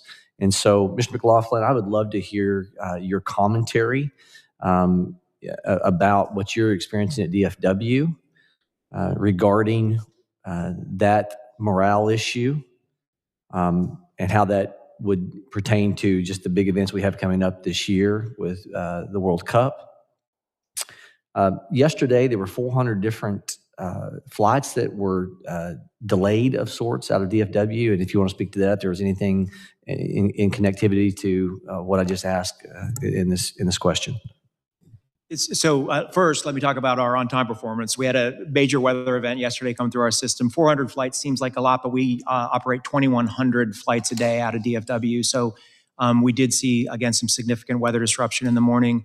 Look, I think the broader theme that I want to address that you're touching on is the evolution of civil aviation security over 25 years. I think we have to recognize that evolution has to happen. Everything else in our society has. This discussion today should not be a discussion between humans and tools. It should be a discussion about how we can create better tools that humans can then maximize the potential from. DFW is going to grow by 20% over the next 5 years. We're at about 85 million passengers a year. We'll be at 100 million in 2030. DIA was mentioned earlier. It's going to hit 100 million soon. The ecosystem continues to grow. Our officers have to continually get more efficient with better and better tools in their hands, the same way that every other aspect of our society has evolved. That's how we address major events like FIFA, major events like the Olympics. That's how we prepare for the next iteration of aviation security in the U.S. One Stop is an incredible program. I'm glad we get a chance to talk about that. One Stop, again. So One Stop Security was started as a pilot program a few years ago. By the way, it's been in planning for more than half a decade. We finally launched it. DFW and Atlanta were the first 2 airports to launch. One Stop Security allows customers that are starting in Heathrow to transit through DFW to Oklahoma, as an example, as if it was a domestic connection. So they process through customs right immediately off the airplane. They do not have to recheck their bags. They re-enter the sterile area without having to process through TSA, saving the TSAs the opportunity to rescreen a whole plane load full of other people. The first customer off the airplane arrives back in the sterile area in less than 7 minutes, and the last customer off the airplane is back in the sterile area in less time than it would have taken them to process the old-fashioned way. I said earlier about 97% of our customers acknowledge that it saves them time. 80% of those customers say that they would choose DFW as their point of entry because of the one-stop experience. And 97% say that it's both a bag and a people issue. They want the benefit for themselves and they want the benefit for their luggage. No, it's just, again, we support it wholeheartedly. It's a huge success, should be expanded, made permanent, optional, right? Airports have to decide whether it's for them or not. It shouldn't be mandated, but we've seen it as a huge success and the airlines are very supportive. Gentleman yields back, and I recognize the gentleman from Puerto Rico, Mr. Hernandez, for 5 minutes. Thank you, Mr. Chairman, Mr. Ranking Member, and to our witnesses for being here today. During peak travel periods like Thanksgiving, spring break, the holidays, airports across the country are pushed to their limits. For Puerto Rico, these pressures hit differently. The island sees massive passenger surges during spring break and summer when families move to and from the mainland, and airports like Luis Muñoz Marin International Airport are stretched to capacity. When things go wrong, there is no margin for error. Puerto Rico has no alternative. There are no highways off the island. You can't drive to Florida. Air travel is not a convenience, it is a lifeline. Airports across the country are seeing record passenger volumes, and TSA is struggling to keep up. Hiring, retention, workforce fatigue, these are not new problems, and they have only gotten worse. When I hear about intentions to privatize a public service that the government itself has been strangling for years, that is wrong, and that is harmful. It is harmful for passengers, it is harmful for workers, it is harmful for the people of Puerto Rico.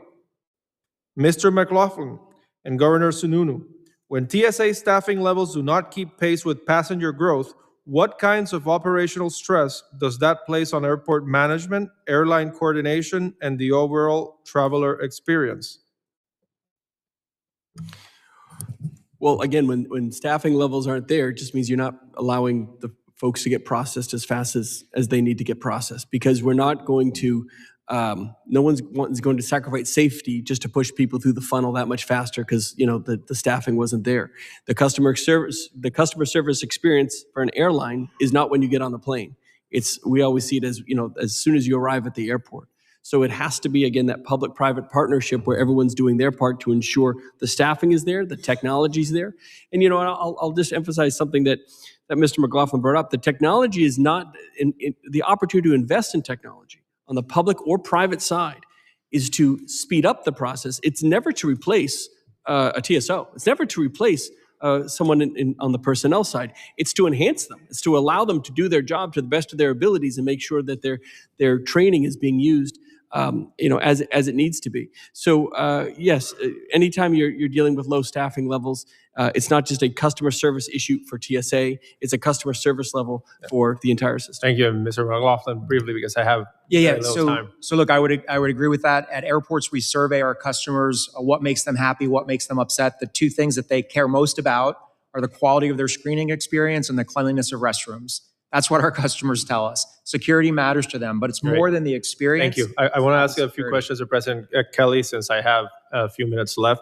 Dr. Kelly, TSA officers are specifically trained to conduct aviation security screening. Now, I'm very concerned about the presence of ICE agents in our airports for purposes that we're not assisting our TSA agents, but to actually to make it harder for them to do their jobs.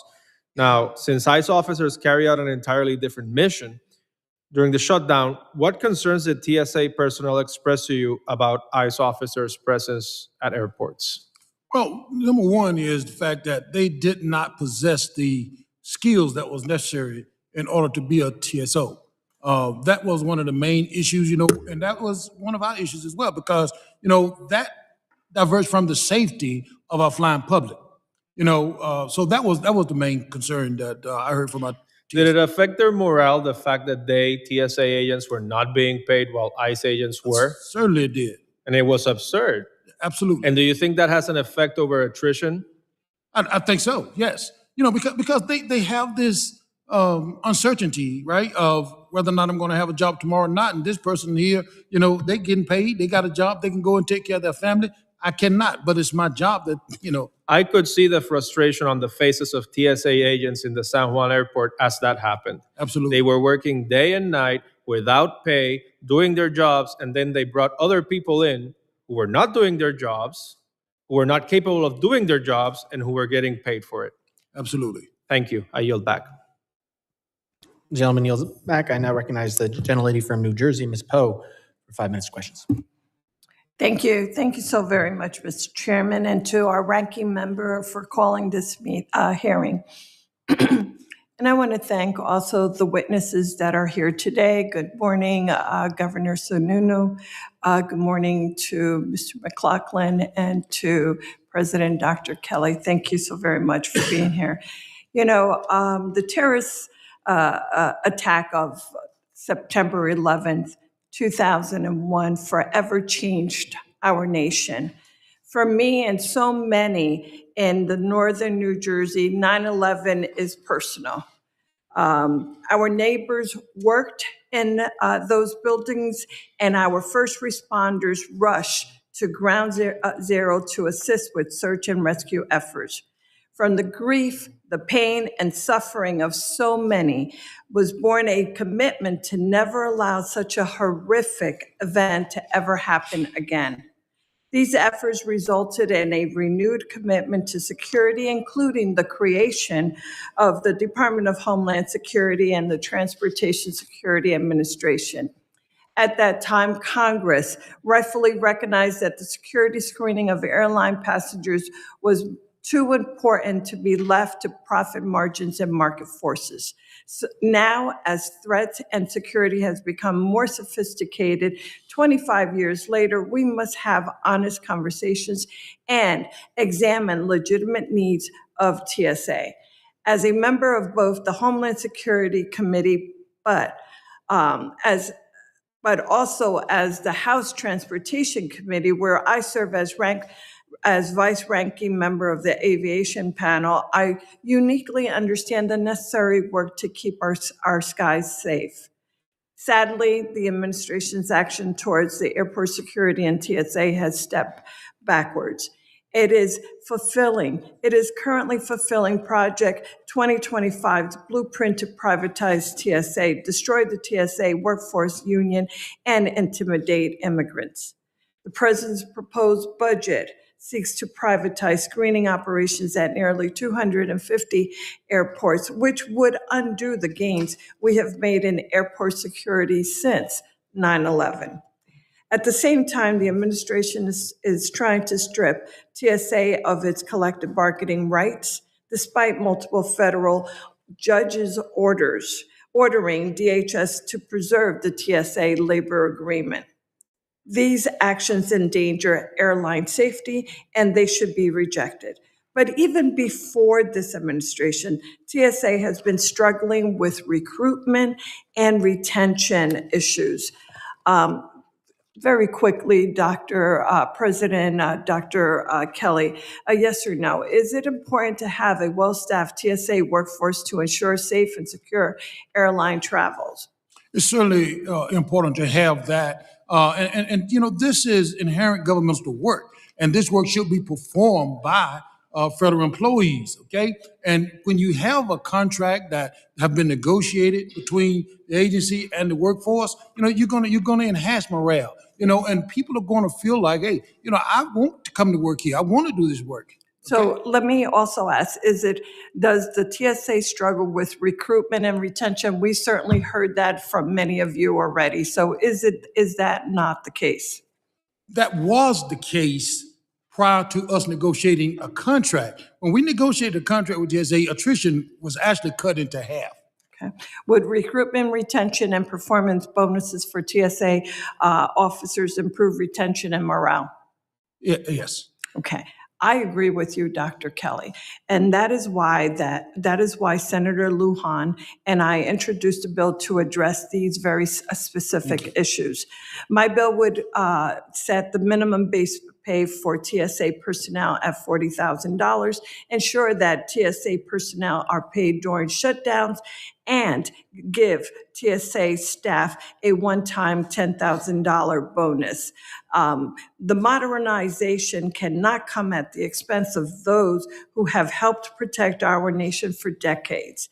TSA agents must not be a political football during government shutdown. They deserve to have a consistency and earned a living wage for their service. I hope that my colleagues will join me in supporting my bill and have the backs of our TSA workforce. We've heard that be said today by many of my colleagues. I hope that they live up to that. Thank you so very much to all of you. I yield back. Thank you, Mr. Chairman. Gentlelady yields back. I now recognize the gentleman from Virginia, Mr. Walkinshaw, for 5 minutes. Thank you, Mr. Chairman, and thank you and the ranking member for convening today's hearing, and to our witnesses for appearing. Since returning to office, President Trump has unleashed the DOGE chainsaw on the federal workforce, and as we speak, they're aiming it directly at our transportation safety officers.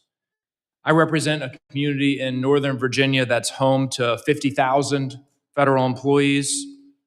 5,000 to 10,000 of them are now out of work because of this administration's often illegal actions. Federal workers have been unlawfully fired, subjected to mass reductions in force, lost vital employment protections and bargaining rights, and forced to endure toxic workplaces designed to push them out. And I appreciate my colleagues' concern about the impact of shutdowns on morale. But my question for you is, where were you? Because the Trump administration's motives were clear from the start. It's never been about efficiency, effectiveness, or even public safety. OMB Director Ross Vaught said it. This administration's goal has been to put federal employees in trauma. And that includes our transportation security officers who work hard to ensure travelers can get through screening in a timely manner, that American families can travel safely. They are the federal workers that this administration has said they want to put in trauma. The administration has repeatedly tried to rescind 45,000 TSOs' collective bargaining rights, creating uncertainty about their workforce protections. I should say illegally tried to rescind their collective bargaining rights. Secretary Noem applauded officers for working during the shutdown appropriately, but their reward was her renewed effort to strip their workplace rights. As we've heard today, we lost 1,100 officers during the shutdown. The Trump administration now proposes to reduce TSA personal funding by $529 million in FY27 and eliminate 8,400 TSO positions, with plans to replace half with private contractors. Trauma. Dr. Kelly, in your testimony, you highlight the professionalism, the reliability of our TSOs. They take an oath to serve, undergo extensive background investigations, complete rigorous training to keep the traveling public, all of us, safe. What impact do these repeated attacks? We've talked a lot about the shutdown appropriately, but I want to talk about the attacks, the threats, the politicization, the trauma, efforts to undermine morale. What impact has that had on recruitment, retention, and operational readiness? Well, thank you so much. It definitely have an adverse impact on recruitment, on morale. I mean, when you look at what these workers have gone through over the last 16 months, I mean, you can only say that it only brings down morale. You can only say that recruitment, I mean, who would want to come to work for an organization that says, you know what, I'm not going to pay you while you work. You're not going to get paid until I decide that, you want to get paid. That creates a problem for the workforce. It creates a problem for our ability to ensure safety for the flying public. And so I think that is vitally important. And you hear me say this over and over again. I think it's vitally important that we pass this Workforce Act. I think it's also vitally important that we begin to praise these employees rather than come at them and antagonize them and try to defeat them every way that you can. We should be praising them, saying thank you for the work that you perform for the American public, and not beat them down. Thank you. Mr. Sununu, you've had a long and successful career. You've managed organizations, small, medium, large. Your members have tens of thousands, maybe hundreds of thousands of employees. I won't ask you to respond to Mr. Vogt. I'll just ask you, in your experience as a leader of organizations, are your employees more effective, efficient, better able to accomplish the mission if they come to work traumatized? Well, no, of course not. You need a healthy workforce. Thank you. Mr. McLaughlin? Right, the same. Okay. I yield back, Mr. Chairman. Thank you. Gentleman yields back. I now recognize the gentleman from Tennessee, Mr. Van Epps, for 5 minutes of questions. Thank you, Mr. Chairman. And thank you for holding this hearing today. Thanks to our witnesses for working with us as we ensure TSA continues safeguarding our skies while adapting to evolving threats and the needs of the traveling public. As former Administrator David Pekoski said, TSA's mandate is not only to mitigate the threats of today, but to preempt evolving threats as our adversaries continue to adapt. For 25 years, TSA has sought to prevent another attack like 9/11 and has navigated a world filled with increasingly sophisticated adversaries. Today, TSA's no-fill mission benefits from screening technologies that didn't exist a few decades ago. But as both technology and the nature of modern threats change, TSA must stay ahead of the curve. Strong partnerships with airports and airlines will remain critical to ensuring the federal government can respond effectively and keep Americans safe. The mission of this committee today is to ensure TSA has what it needs to continue meeting the demands of that challenge, to keep Americans safe, and to do it in a way that both encourages and uses American innovation. Today, travelers expect technological solutions to the inconveniences of the past. While TSA's priority is security, we must continue optimizing and modernizing to serve the American people while not compromising safety. To that end, I want to thank our witnesses for joining us today to lend us their insights as key partners in the industry TSA serves. Mr. McLaughlin and Mr. Sununu, TSA aims to lead on counter unmanned aircraft capabilities by securing airports. Do you believe TSA should have expanded statutory authorities to coordinate with airports and surrounding areas on counter UAS standards and regulations? So I would just say that a lot of the UAS regulations will fall under FAA, and the most important thing we need is communication. We need our agencies not to live in silos, whether it's TSA, FAA, the airports themselves, the private and public aspects. They all need much better communication as this potential threat grows. And I think that's one area where we have seen it fall apart a little bit, is on that communication side. So I would add that under the FAA Airport Rulemaking Committee work that was done a few years ago, I was proud to participate in that committee on counter UAS. There's a framework that exists. And I think that, yes, it's okay for TSA to perform as the lead federal agency in terms of response, but it can't be done in a silo. And they must rely on the knowledge and experience of their local partners. At DFW, we have a standing SWAT team, we have a standing bomb squad, we have a cadre of drone pilots that are all well-trained and equipped to participate in a counter UAS mission in conjunction with our federal partners. We're excited about the opportunity to do that. We represent about 7.5% of the daily flights in the NAS, and it's important that we have the opportunity to protect DFW as it protects transportation through the NAS. Thank you. As a follow-up to that, how successful do you see TSA's progress in counter-drone capabilities? So candidly, it's not seen on a day in and day out basis. It's still very limited. There's much more that can be done in partnership, again, with local partners, including airports that are interested and willing to participate in joint operations. Yeah, and I would just add, it's not just TSA. It's FAA, it's Customs and Border Patrol, it's the airports themselves as they, again, through the TSA regulations and guidance, it's the airports that are really in charge of their perimeters.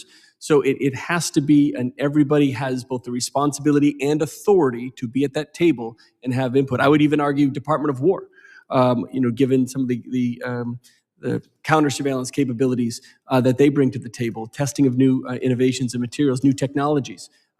Everybody has to be there, and we're just at the very, I think, initial cusp of what can and probably should be done. As a follow-on to that as well, the federal air marshals have a crucial mission to secure high-risk flights. But as we consider what the future of TSA looks like, should the air marshals play a larger role in counter-UAS mitigation at airports? So certainly the federal air marshals and from a TSA perspective do today play a significant role in that work. The issue is that federal air marshals aren't everywhere all the time, and we need the capability everywhere all the time. Yeah, I would disagree with that. Everybody has to be involved. Great. Thank you so much. I'm just about out of time, so I'll yield back. Thank you for being here. Appreciate it a lot. Gentleman yields back. I now recognize the gentleman from Louisiana, Mr. Carter, for 5 minutes of questions. Thank you, Mr. Chairman, and thank you to our witnesses for joining us today. I've sat here all morning and I've listened to my colleagues on the other side speak with such admiration for our TSA workers and advocating for their pay and making sure they're paid. Yet this very committee advanced a pay raise for our TSA workers, and not one of my Republican colleagues supported that. So it's one thing to stand here or to sit here today and talk with such energy about how much you appreciate and how much they should be paid and how underpaid they are, but when given the opportunity to vote for a pay raise, they all said no. Just let the record reflect. Action versus talk. Action dictates when it was time to really recognize the importance of our TSA workers, we advanced a pay raise. Talk suggests that you talk about it, but when the opportunity to vote for it, they said no.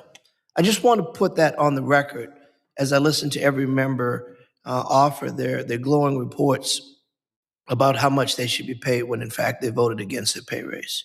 For 76 days, Donald Trump and the Republicans created chaos at our airports and across critical Homeland Security operations, refusing to work in the best interests of the American people. Throughout the DHS shutdown, TSA officers continued working to carry their essential missions of protecting the public and keeping the aviation system secure. The frontline personnel at TSA were forced to operate under extraordinary strain while facing uncertainty about their own financial security. All because Donald Trump and his allies in Congress care more about having an unaccountable secret police force than competent functioning Department of Homeland Security. Now the administration is trying to privatize the TSA and rescind the workforce union rights. These actions are not just a slap in the face to the TSA officers who work diligently every day. It also puts our national security at risk. Listen, when I go to the airports, the airport employees are worried. They're worried about this notion that there may be some privatization to bring people in who are not trained, to make their jobs more difficult so they will seek other employment. There's a concerted effort to go after these very people who we've all said today put their lives on the line. Now's the time to stand up. And I challenge my Republican colleagues to meet us in protecting these TSA workers, to protect them from privatization. Dr. Kelly, during the shutdown, many TSA officers reported struggling to pay rent, cover child care costs, or commute to work while still being expected to protect millions of travelers every day. What did you hear directly from frontline officers about the human impact of working unpaid during the shutdown? It's real. The thing is, about 65% of Americans live from paycheck to paycheck. These employees are no different. They were struggling they had to make choices. Am I going to buy medication? Am I going to buy gasoline? Am I going to feed the children? Or am I going to pay for daycare so I can get to work? So it was real issues that they were facing every single day. And it brought morale down to its lowest peak. But overwhelmingly, they still showed up. But they showed up. Overwhelmingly, they still showed up. Absolutely. They demonstrated that their commitment and their dedication to the safety of Americans was even more important than getting their pay. That says something. That means we, as members of Congress, regardless of our party, should do everything in our power to protect them from some effort to gobble them up and toss them away. I've heard the rumblings of a not-so-hidden motive, demoralize TSA officers and ultimately monetize the agency so the president's corporate donors can profit. How has these actions of this administration led to the attrition of TSA officers, and what should we do? Because if officers are listening to this and they're afraid that there may not be a future. Naturally, people are going to start to peel off and find something more permanent. What should we, as members of Congress, or how can we further help to fend off this notion of siphoning out the profit of an agency that is so important to our national security and protect our TSA workers? And if you can give me a quick answer, because I want to ask the other two gentlemen to give me their answer on that as well, if you would indulge me, Mr. Chairman. I think we got to figure out a way to quit using TSA or federal employees in general as pawns, right? In a political game. This should never happen. So I think that's where we have to start. Okay. Mr. McLaughlin. Yeah, candidly, as an industry witness here today, we're watching you all do the same thing here that you do on TV. If you're serious about it, get together and make it happen. Bingo. I'm with you.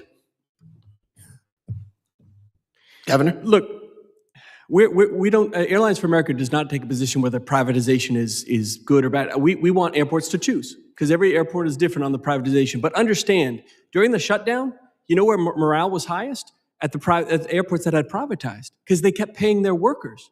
Every time anyone in this and I don't care, I'm not looking at party or anything here, Republican or Democrat, anytime you voted not to pay and fund DHS and TSA, you were telling all those public sector workers, maybe we should look at the private side, because the private side guys were getting paid and morale was great and we didn't have any staffing issues there.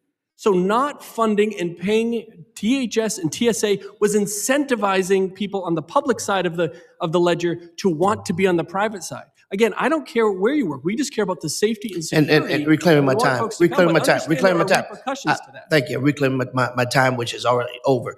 I just want to say, and Mr. McLaughlin, you said it best. It's time for us to stop talking about it and do something about it. We can sit here and say how important TSA workers are, yet when there was an opportunity to offer a pay raise, you chose not to. When it's a time now to stand up, and with all due respect, Governor Sununu, privatization has proven to be the death knell to unions, proven to be the death knell to workers. I yield.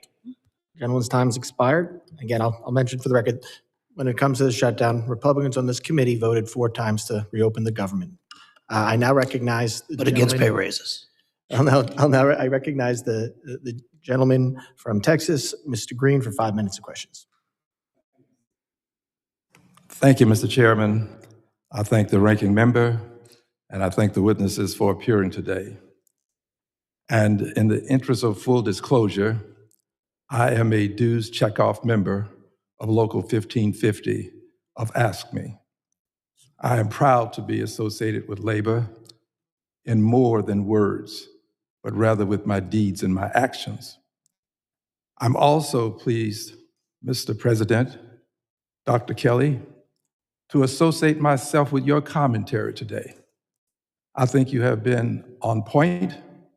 I think that we have to protect the integrity of work, the integrity of work. And to this end, I have 2 pieces of legislation that I'll call to your attention. The first is H.R. 8411, Section 1, short title. This is the style of it, the title of it. It reads, "This act may be cited as the original legislation to give TSA employees a raise." That's the short title. Section 2, TSA employee pay increase. It reads, "In general, beginning on the first day of the applicable pay period, the annual rate of basic pay for each career employee shall be increased by 15%. And that starts upon this legislation being passed. Next bill has not been filed, but I'm going to file it because it is likely that there will be another shutdown. I regret to say it. My preference is that it never happens. I don't think we should have people work and not get paid. Given my history in this country and the history of my ancestors, working without pay is something that is totally unacceptable for me because my ancestors worked for some 240 years without a payday. One of the first time in this country, and probably the only time that we've had complete employment for people of color from Africa. So I am adamantly, totally, absolutely, and completely antithetical to people working without pay. But it's likely to happen again. So here's something that I think may catch your attention. Have not filed it. The short title is, "This Act may be cited as the original Federal Accountability and Income Restoration Pay Act, or the Fair Pay Act." Section 2. By the way, these are very short bills. Doesn't require a lot of time to consume this intelligence. Section 2 reads, "Increase in back pay for missed paychecks during government shutdown." And this is for all federal employees. No federal employee should work and not be paid. And here is the appropriate language. Following the first scheduled pay date occurring during such lapse of pay, each person shall be paid at a rate of 1.5 time for each hour worked. So you get time and half time. By the way, I'm paraphrasing. You get time and half time for every hour that you work when you're not paid, when we do restore the pay. This is not my preference, but it at least will encourage and incentivize, hopefully, some persons to make that sacrifice, because it is a sacrifice to work and not be paid. It is. For us in Congress, we probably, many of us can make it without being paid for a while. But these workers are the workers that approached me when I was walking through the airport in Houston, Texas. And the worker approached me and said, "Help us. Help us." I'm validating what you've said. Help us. Don't forget about us. Well, I'm keeping my word. These two pieces of legislation will not only help, but it shows that we won't forget. And I just do believe that we ought to pay people time and half time for any time that they work. By the way, I thought about making it more than time and half time, but I just know that people here are going to have a problem with any time. So I'm trying to be reasonable. But if I had my druthers, I would make it more than time and half time. Would you care to give a brief response to my commentary, Mr. Kelly, Dr. Kelly? Well, first of all, I appreciate that. I appreciate your gesture, because these employees have gone through enough, and they need someone to stand up and say, "I'm thinking about you. You know, I'm thinking about you because you're the one that's providing a service for the American people, and you need to know and understand that Congress is standing with you and not against you." So I appreciate that. I'm going to place in the Congress of the United States a resolution to do exactly what you just said. I'm going to file the resolution. Let's see who signs off on the resolution to honor people who serve without pay. I yield back. Gentleman yields back. I think we're just good. I have a question, so I'm going to just go to a second round quick. I want to, and which will allow other members to go to a second round if they have questions, but I won't use up my full 5 minutes. I do want to mention that, purpose of this hearing today was to talk about modernization of TSA and what some of the pieces of legislation we're going to be considering in the future, hopefully, that are bipartisan, that we really think could help make traveling safer and make the experience better for everyone, both the workers that Dr. Kelly represents, as well as the passengers that fly on Governor's, the planes and through Ms. McLaughlin's airports. As a lot of my colleagues talked about, Republicans wanting to privatize today airports. That was not the focus of this hearing. And the screening partnership program was something that was bipartisan. And Ms. McLaughlin, you talked about how it's up to the airports and have the program so they can opt in or decide whether they want to opt in or not. And I look at the airports that have opted in, some of them, and to say that this is a Republican thing, I would have to point, maybe it is a Republican, because the very conservative cities of San Francisco, Seattle, and Atlanta have all decided to either opt in or possibly opt in. So yeah, maybe it's not a Republican thing. But so I just want to point that out. But I do want to ask you, Mr. McLaughlin, and maybe Governor Sununu, if you want to add in something after this. Can you highlight the programs you are engaging with at your airport, such as TSA's reimbursable screening services program, to help improve the passenger screening experience and better manage major surges and travel without decreasing aviation security? Specifically, if you want to focus on the RSSP. Yes, so may I just add, I was asked earlier and didn't have really a chance to respond to if I would opt in or not. We've had federalized screening for 25 years almost. Large airports like San Francisco have had an SPP program for 25 years. My primary rationale for not opting in is because it's working for me. It's also working for San Francisco. The system has been safe for 25 years. It's important that airports have options. One option that airports should be able to utilize is RSSP. It's a program that TSA has put in place. It allows airports that have a need to provide screening outside of the context of a normal screening terminal. So not normal terminal screening, but where you need something different from TSA. In our case, we're opening a private suites lounge next week that will be staffed by RSSP that will allow for quick access through that facility for the customers that choose to opt in for that. And it's only possible through RSSP. So we're grateful for that program. And that's partnered with TSA officers and CBP, correct? It is staffed by TSA and CBP officers. Thank you.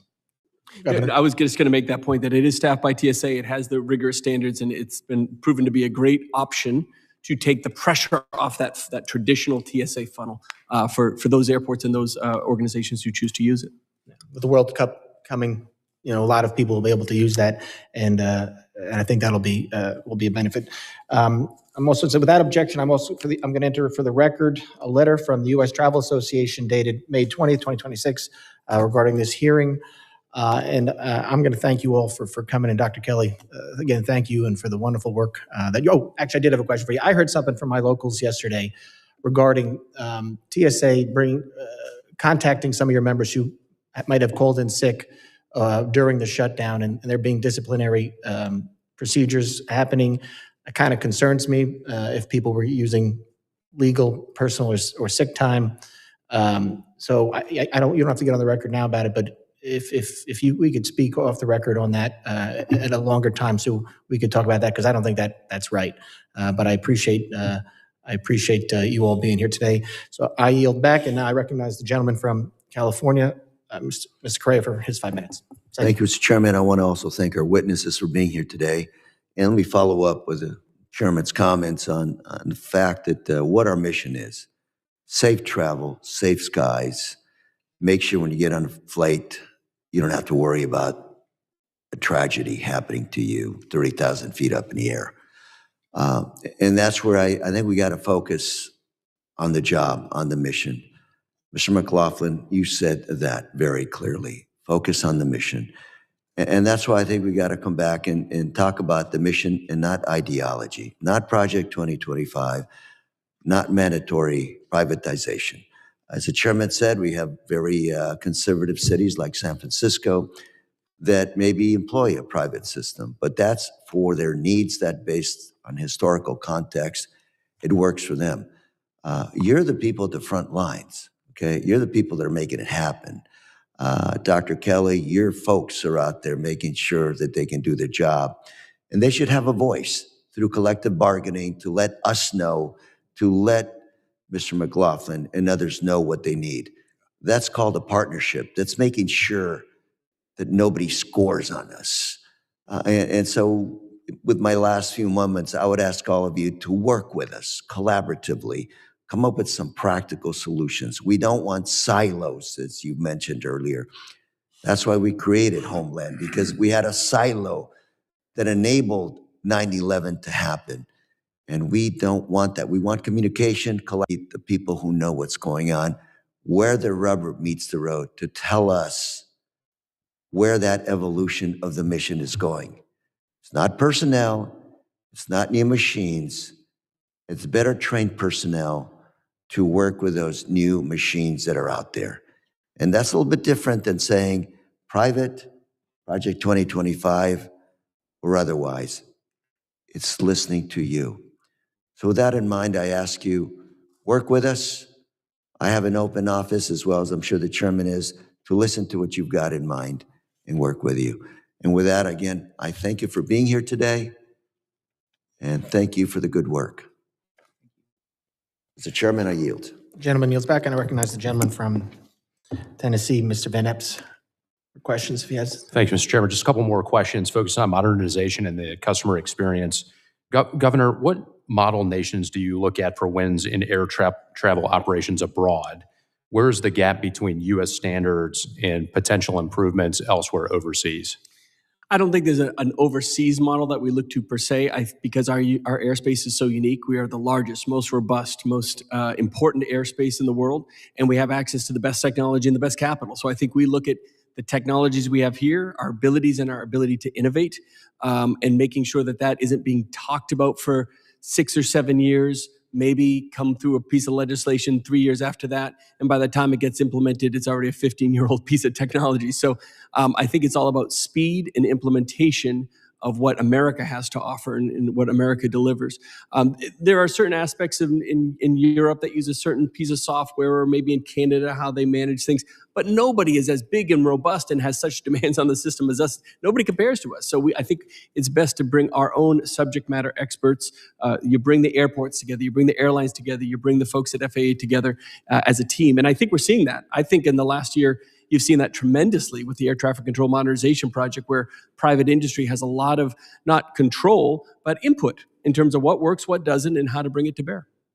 Great. Thank you, sir. Mr. McLaughlin, since the implementation of TSA's one-stop security pilot program at your airport, have you noticed a significant drop in screening time for international transfer passengers? And do you recommend extending this program to additional airports throughout the U.S.? Yeah, so because it's a pilot program and it's limited to Heathrow right now, on a statistical basis, I can tell you that 100% of the customers coming off the Heathrow flights are experiencing a significant improvement in wait times. I said earlier, the first person off the airplane is waiting 7 minutes between leaving the jet bridge and re-entering the sterile area. Absolutely, the program should be expanded. It should focus on both passengers and baggage where possible, and we should expand beyond the 6 original pilot sites that were listed in legislation. Now, it should also be made permanent. Right now, it's a pilot program set to expire in 2028, and we would ask you to make that program permanent. Great. Thank you, sir. And finally, Mr. Chairman, I would like to submit for the record a statement from the Cargo Airline Association. Without objection. And thanks, sir. I yield back. Gentleman yields back. The members of the committee may have some additional questions. Mr. Chairman, am I allowed, sir? Yes, I'm sorry, Mr. Green. I recognize the gentleman. I didn't see it down there. That's quite all right. Thank you, Mr. Chairman. Mr. Chairman, I ask unanimous consent that I be allowed to place H.R. 8411 in the record, as well as the legislation for the original Federal Accountability and Income Restoration Pay Act, the Fair Pay Act, in the record once I have filed it with your consent and approval, and without objection, I ask. Without objection. And I also, Mr. Chairman, have a brief commentary. This comes under the heading, it's not enough for things to be right. They must also look right. It doesn't look right for you or the TSA workers to work without pay while members of Congress are being paid. Not only does it not look right, it isn't right.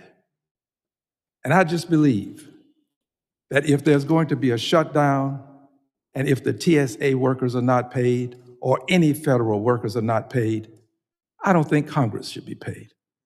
I don't think we should enjoy the benefit of receiving a paycheck while other people are living from paycheck to paycheck without the paycheck. I don't think that's right. I'd like your commentary, Mr. Kelly. I too think that is not right. I think it should be fair and equal across the board, right? I mean, we are all federal employees. And if one federal employee is not getting paid for services they render to the American public, then the next federal employee should not be paid. That's my opinion. Mr. Sununu?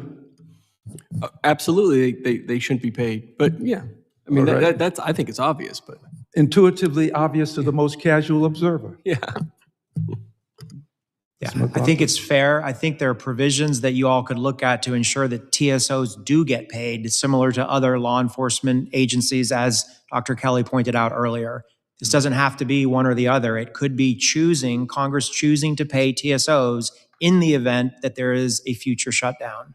I would agree with you, except that I would add to your commentary, any employee. I think that the TSOs are important, but people just shouldn't work and not be paid. I mean, this is un-American. This is not the country that espouses liberty and justice for all. If you're going to do that, this is not liberty and justice for all, as we pledge allegiance to. It's just this just makes sense. At some point, you have to just make sense. I yield back. Gentleman yields back. The members of the committee may have some additional questions for the witnesses, and we ask that the witnesses to respond to these in writing. Pursuant to Committee Rule 7E, the hearing record will be held open for 10 days. Without objection, committee stands adjourned.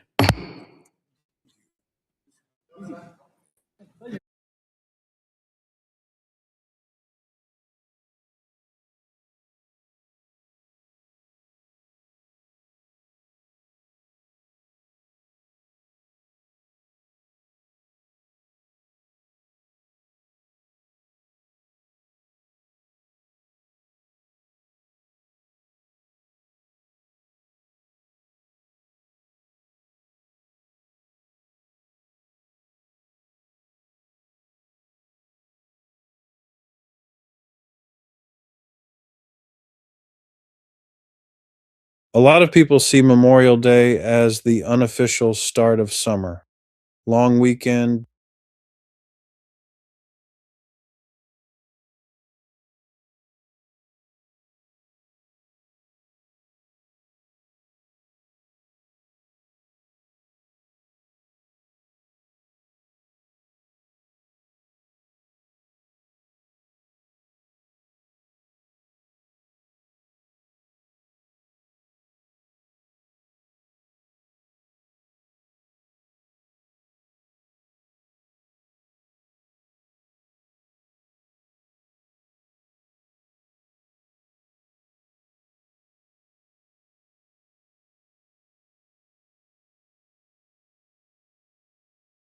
a lot of people see Memorial Day as the unofficial start of summer.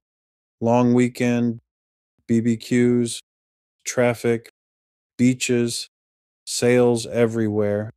And honestly, I get it. That's what the holiday has slowly become for a lot of people over the years.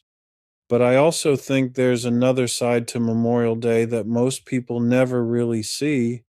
And if you're a veteran, especially one who's lost people, the day can feel very different because Memorial Day was never really about us who came home.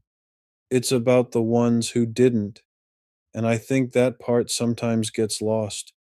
What's strange is, for a lot of veterans, Memorial Day can feel oddly quiet, even when the world around you is loud.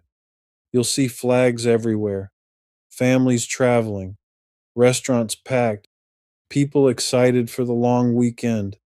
And meanwhile, there are veterans sitting there thinking about names, faces, voices, conversations, people they haven't seen in years because they never made it back. Some people remember specific moments. Some remember phone calls. Some remember the last conversation they ever had with somebody. And some honestly try not to think about any of it at all. But Memorial Day has a way of bringing it back anyway. And I don't think most Americans mean any disrespect by not fully understanding that.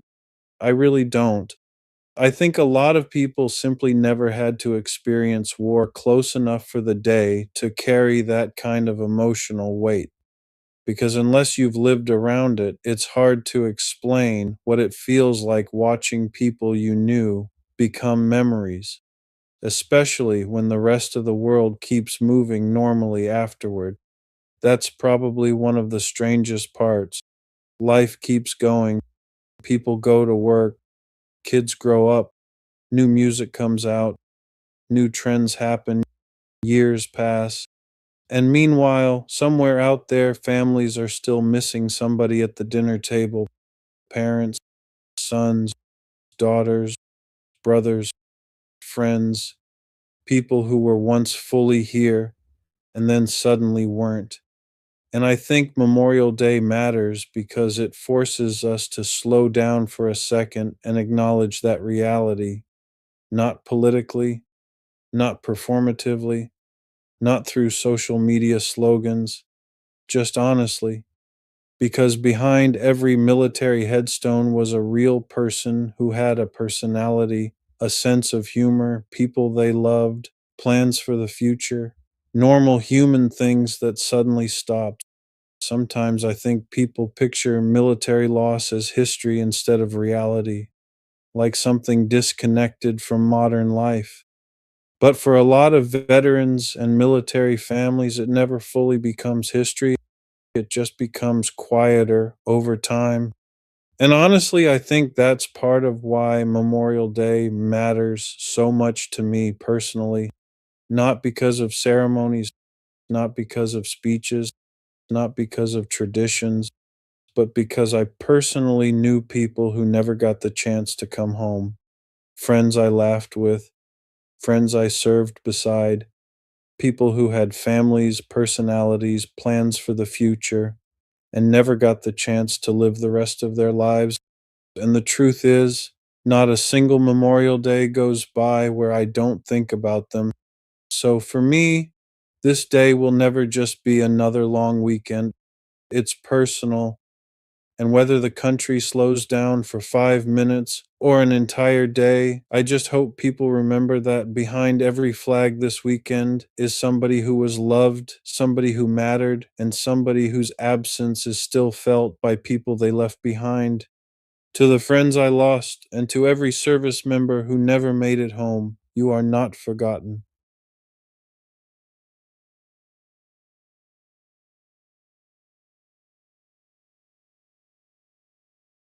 Surprise you?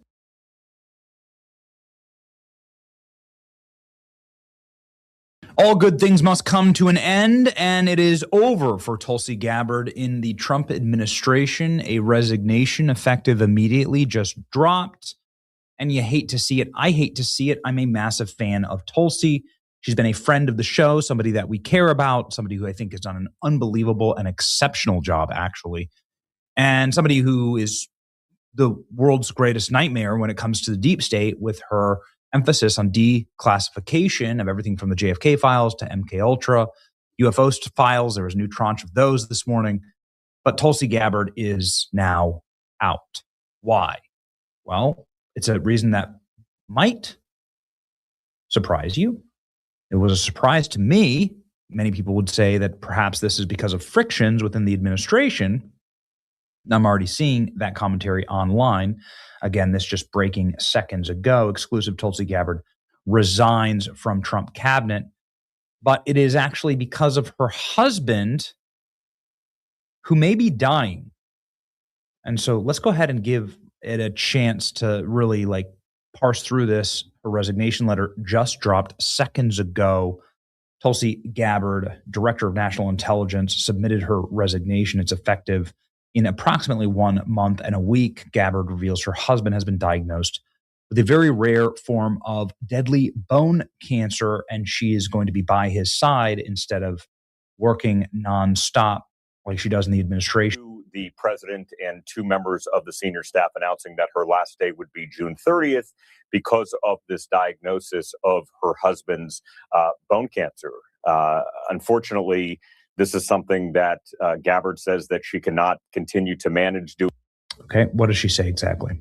Tulsi says her husband is her rock, but his extremely rare form of bone cancer, his strength and love has sustained me through every challenge. I cannot in good conscience ask him to face this alone in this time-consuming position. And Tulsi Gabbard just seconds ago dropping this resignation letter. Okay, here we go. It is with great humility and sincere appreciation I share the below letter to President Trump. It's been a profound honor to serve the American people. Here we go. dated today. I'm grateful for the trust you placed in me and opportunity to lead the Office of Director of National Intelligence. Unfortunately, I must submit my resignation. My husband, Abraham, who I know, and he is constantly with Tulsi. In fact, I just saw him with Tulsi at the White House no more than a month ago. He's recently been diagnosed with an extremely rare form of bone cancer. He faces major challenges in the coming weeks and months. At this time, I'm going to step away from public service and be by his side, supporting him through this battle. Abraham had been my rock throughout our 11 years of marriage, standing steadfast through my deployments in East Africa, joint special operations, multiple political campaigns, and service in this role. His strength and love has sustained me.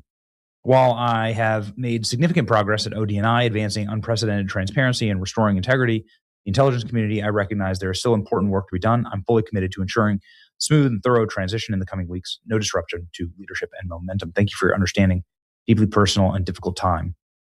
Bone cancer is horrible and it's fast moving. And if you know anyone who's died of bone cancer, and I do, you know that it is also excruciatingly painful, very, very tough to get under control, and requires often some large surgical interventions and chemotherapy interventions, the worst kind, in order to get down to the bone, because the bone is where cells are grown.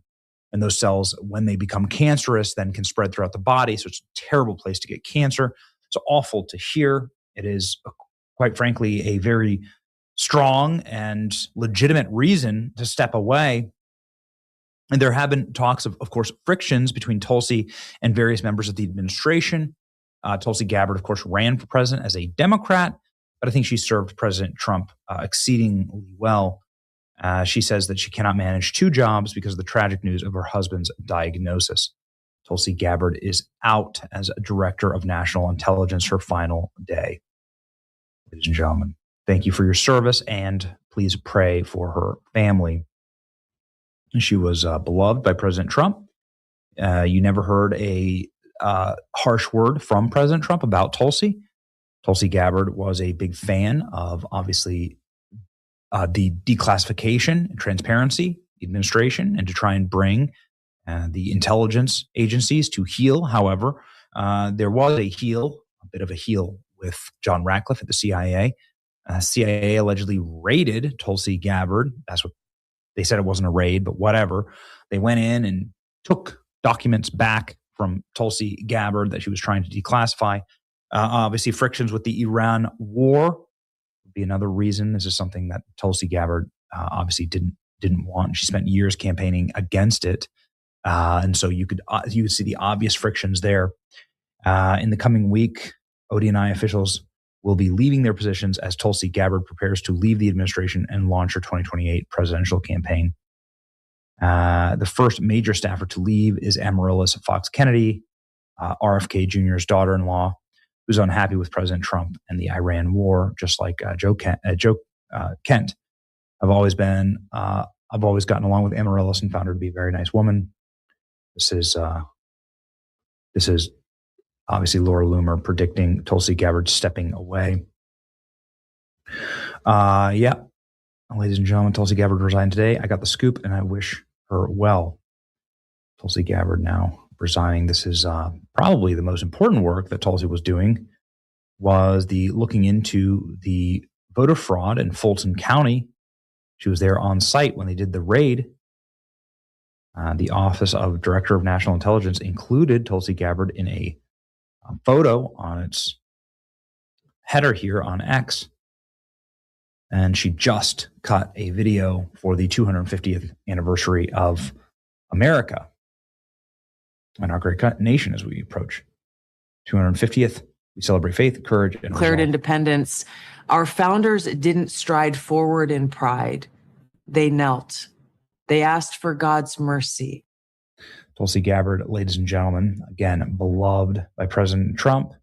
Trump bragging about her work, saying that they caught the people who rigged the election. We caught them. We caught them. We know who they are. Tulsi Gabbard stunning the world when she said here that they found that electronic voting machines were hacked and the results changed. To hackers for a very long time and vulnerable to exploitation to manipulate the results of the votes being cast. This is what Tulsi said. They can hack the election machines and manipulate the results. Tulsi Gabbard was also investigating the biolabs, the ones in Ukraine in particular. And this is the CIA raiding Tulsi Gabbard's office story. It's kind of walked back technically. They said that they didn't call it a raid, but whatever. It was the JFK MK Ultra documents requested by Congress. Tulsi Gabbard made good headway on that. It's just too bad that Tulsi had to go. We were fans of Tulsi. We think that she was doing pretty remarkable work. And again, we wish her well. A very logical reason to leave the administration if the person you love is suffering from what could be terminal bone cancer. And we hope that Abraham gets better. We'll pray for them. Godspeed, Tulsi Gabbard. It's your boy Benny. Like, share, and subscribe.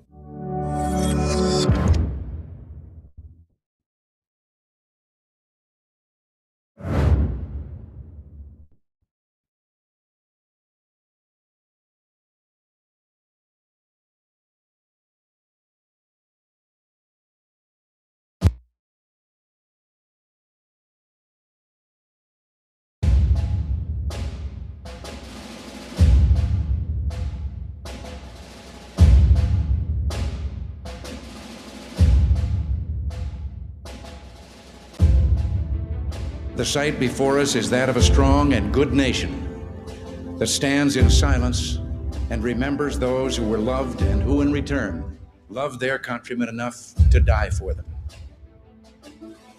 Yet we must try to honor them, not for their sakes alone, but for our own. And if words cannot repay the debt we owe these men, surely with our actions, we must strive to keep faith with them and with a vision that led them to battle and a final sacrifice. Our first obligation to them and ourselves is plain enough. The United States and the freedom for which it stands, the freedom for which they died, must endure and prosper. Their lives remind us that freedom is not bought cheaply. It has a cost. The willingness of some to give their lives so that others might live never fails to evoke in us a sense of wonder and mystery, and how they must have wished, in all the ugliness that war brings, that no other generation of young men to follow would have to undergo that same experience. As we honor their memory today, let us pledge that their lives, their sacrifices, their valor shall be justified and remembered for as long as God gives life to this nation. And let us also pledge to do our utmost to carry out what must have been their wish, that no other generation of young men will ever have to share their experiences and repeat their sacrifice.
We are America Mission. Make America your mission.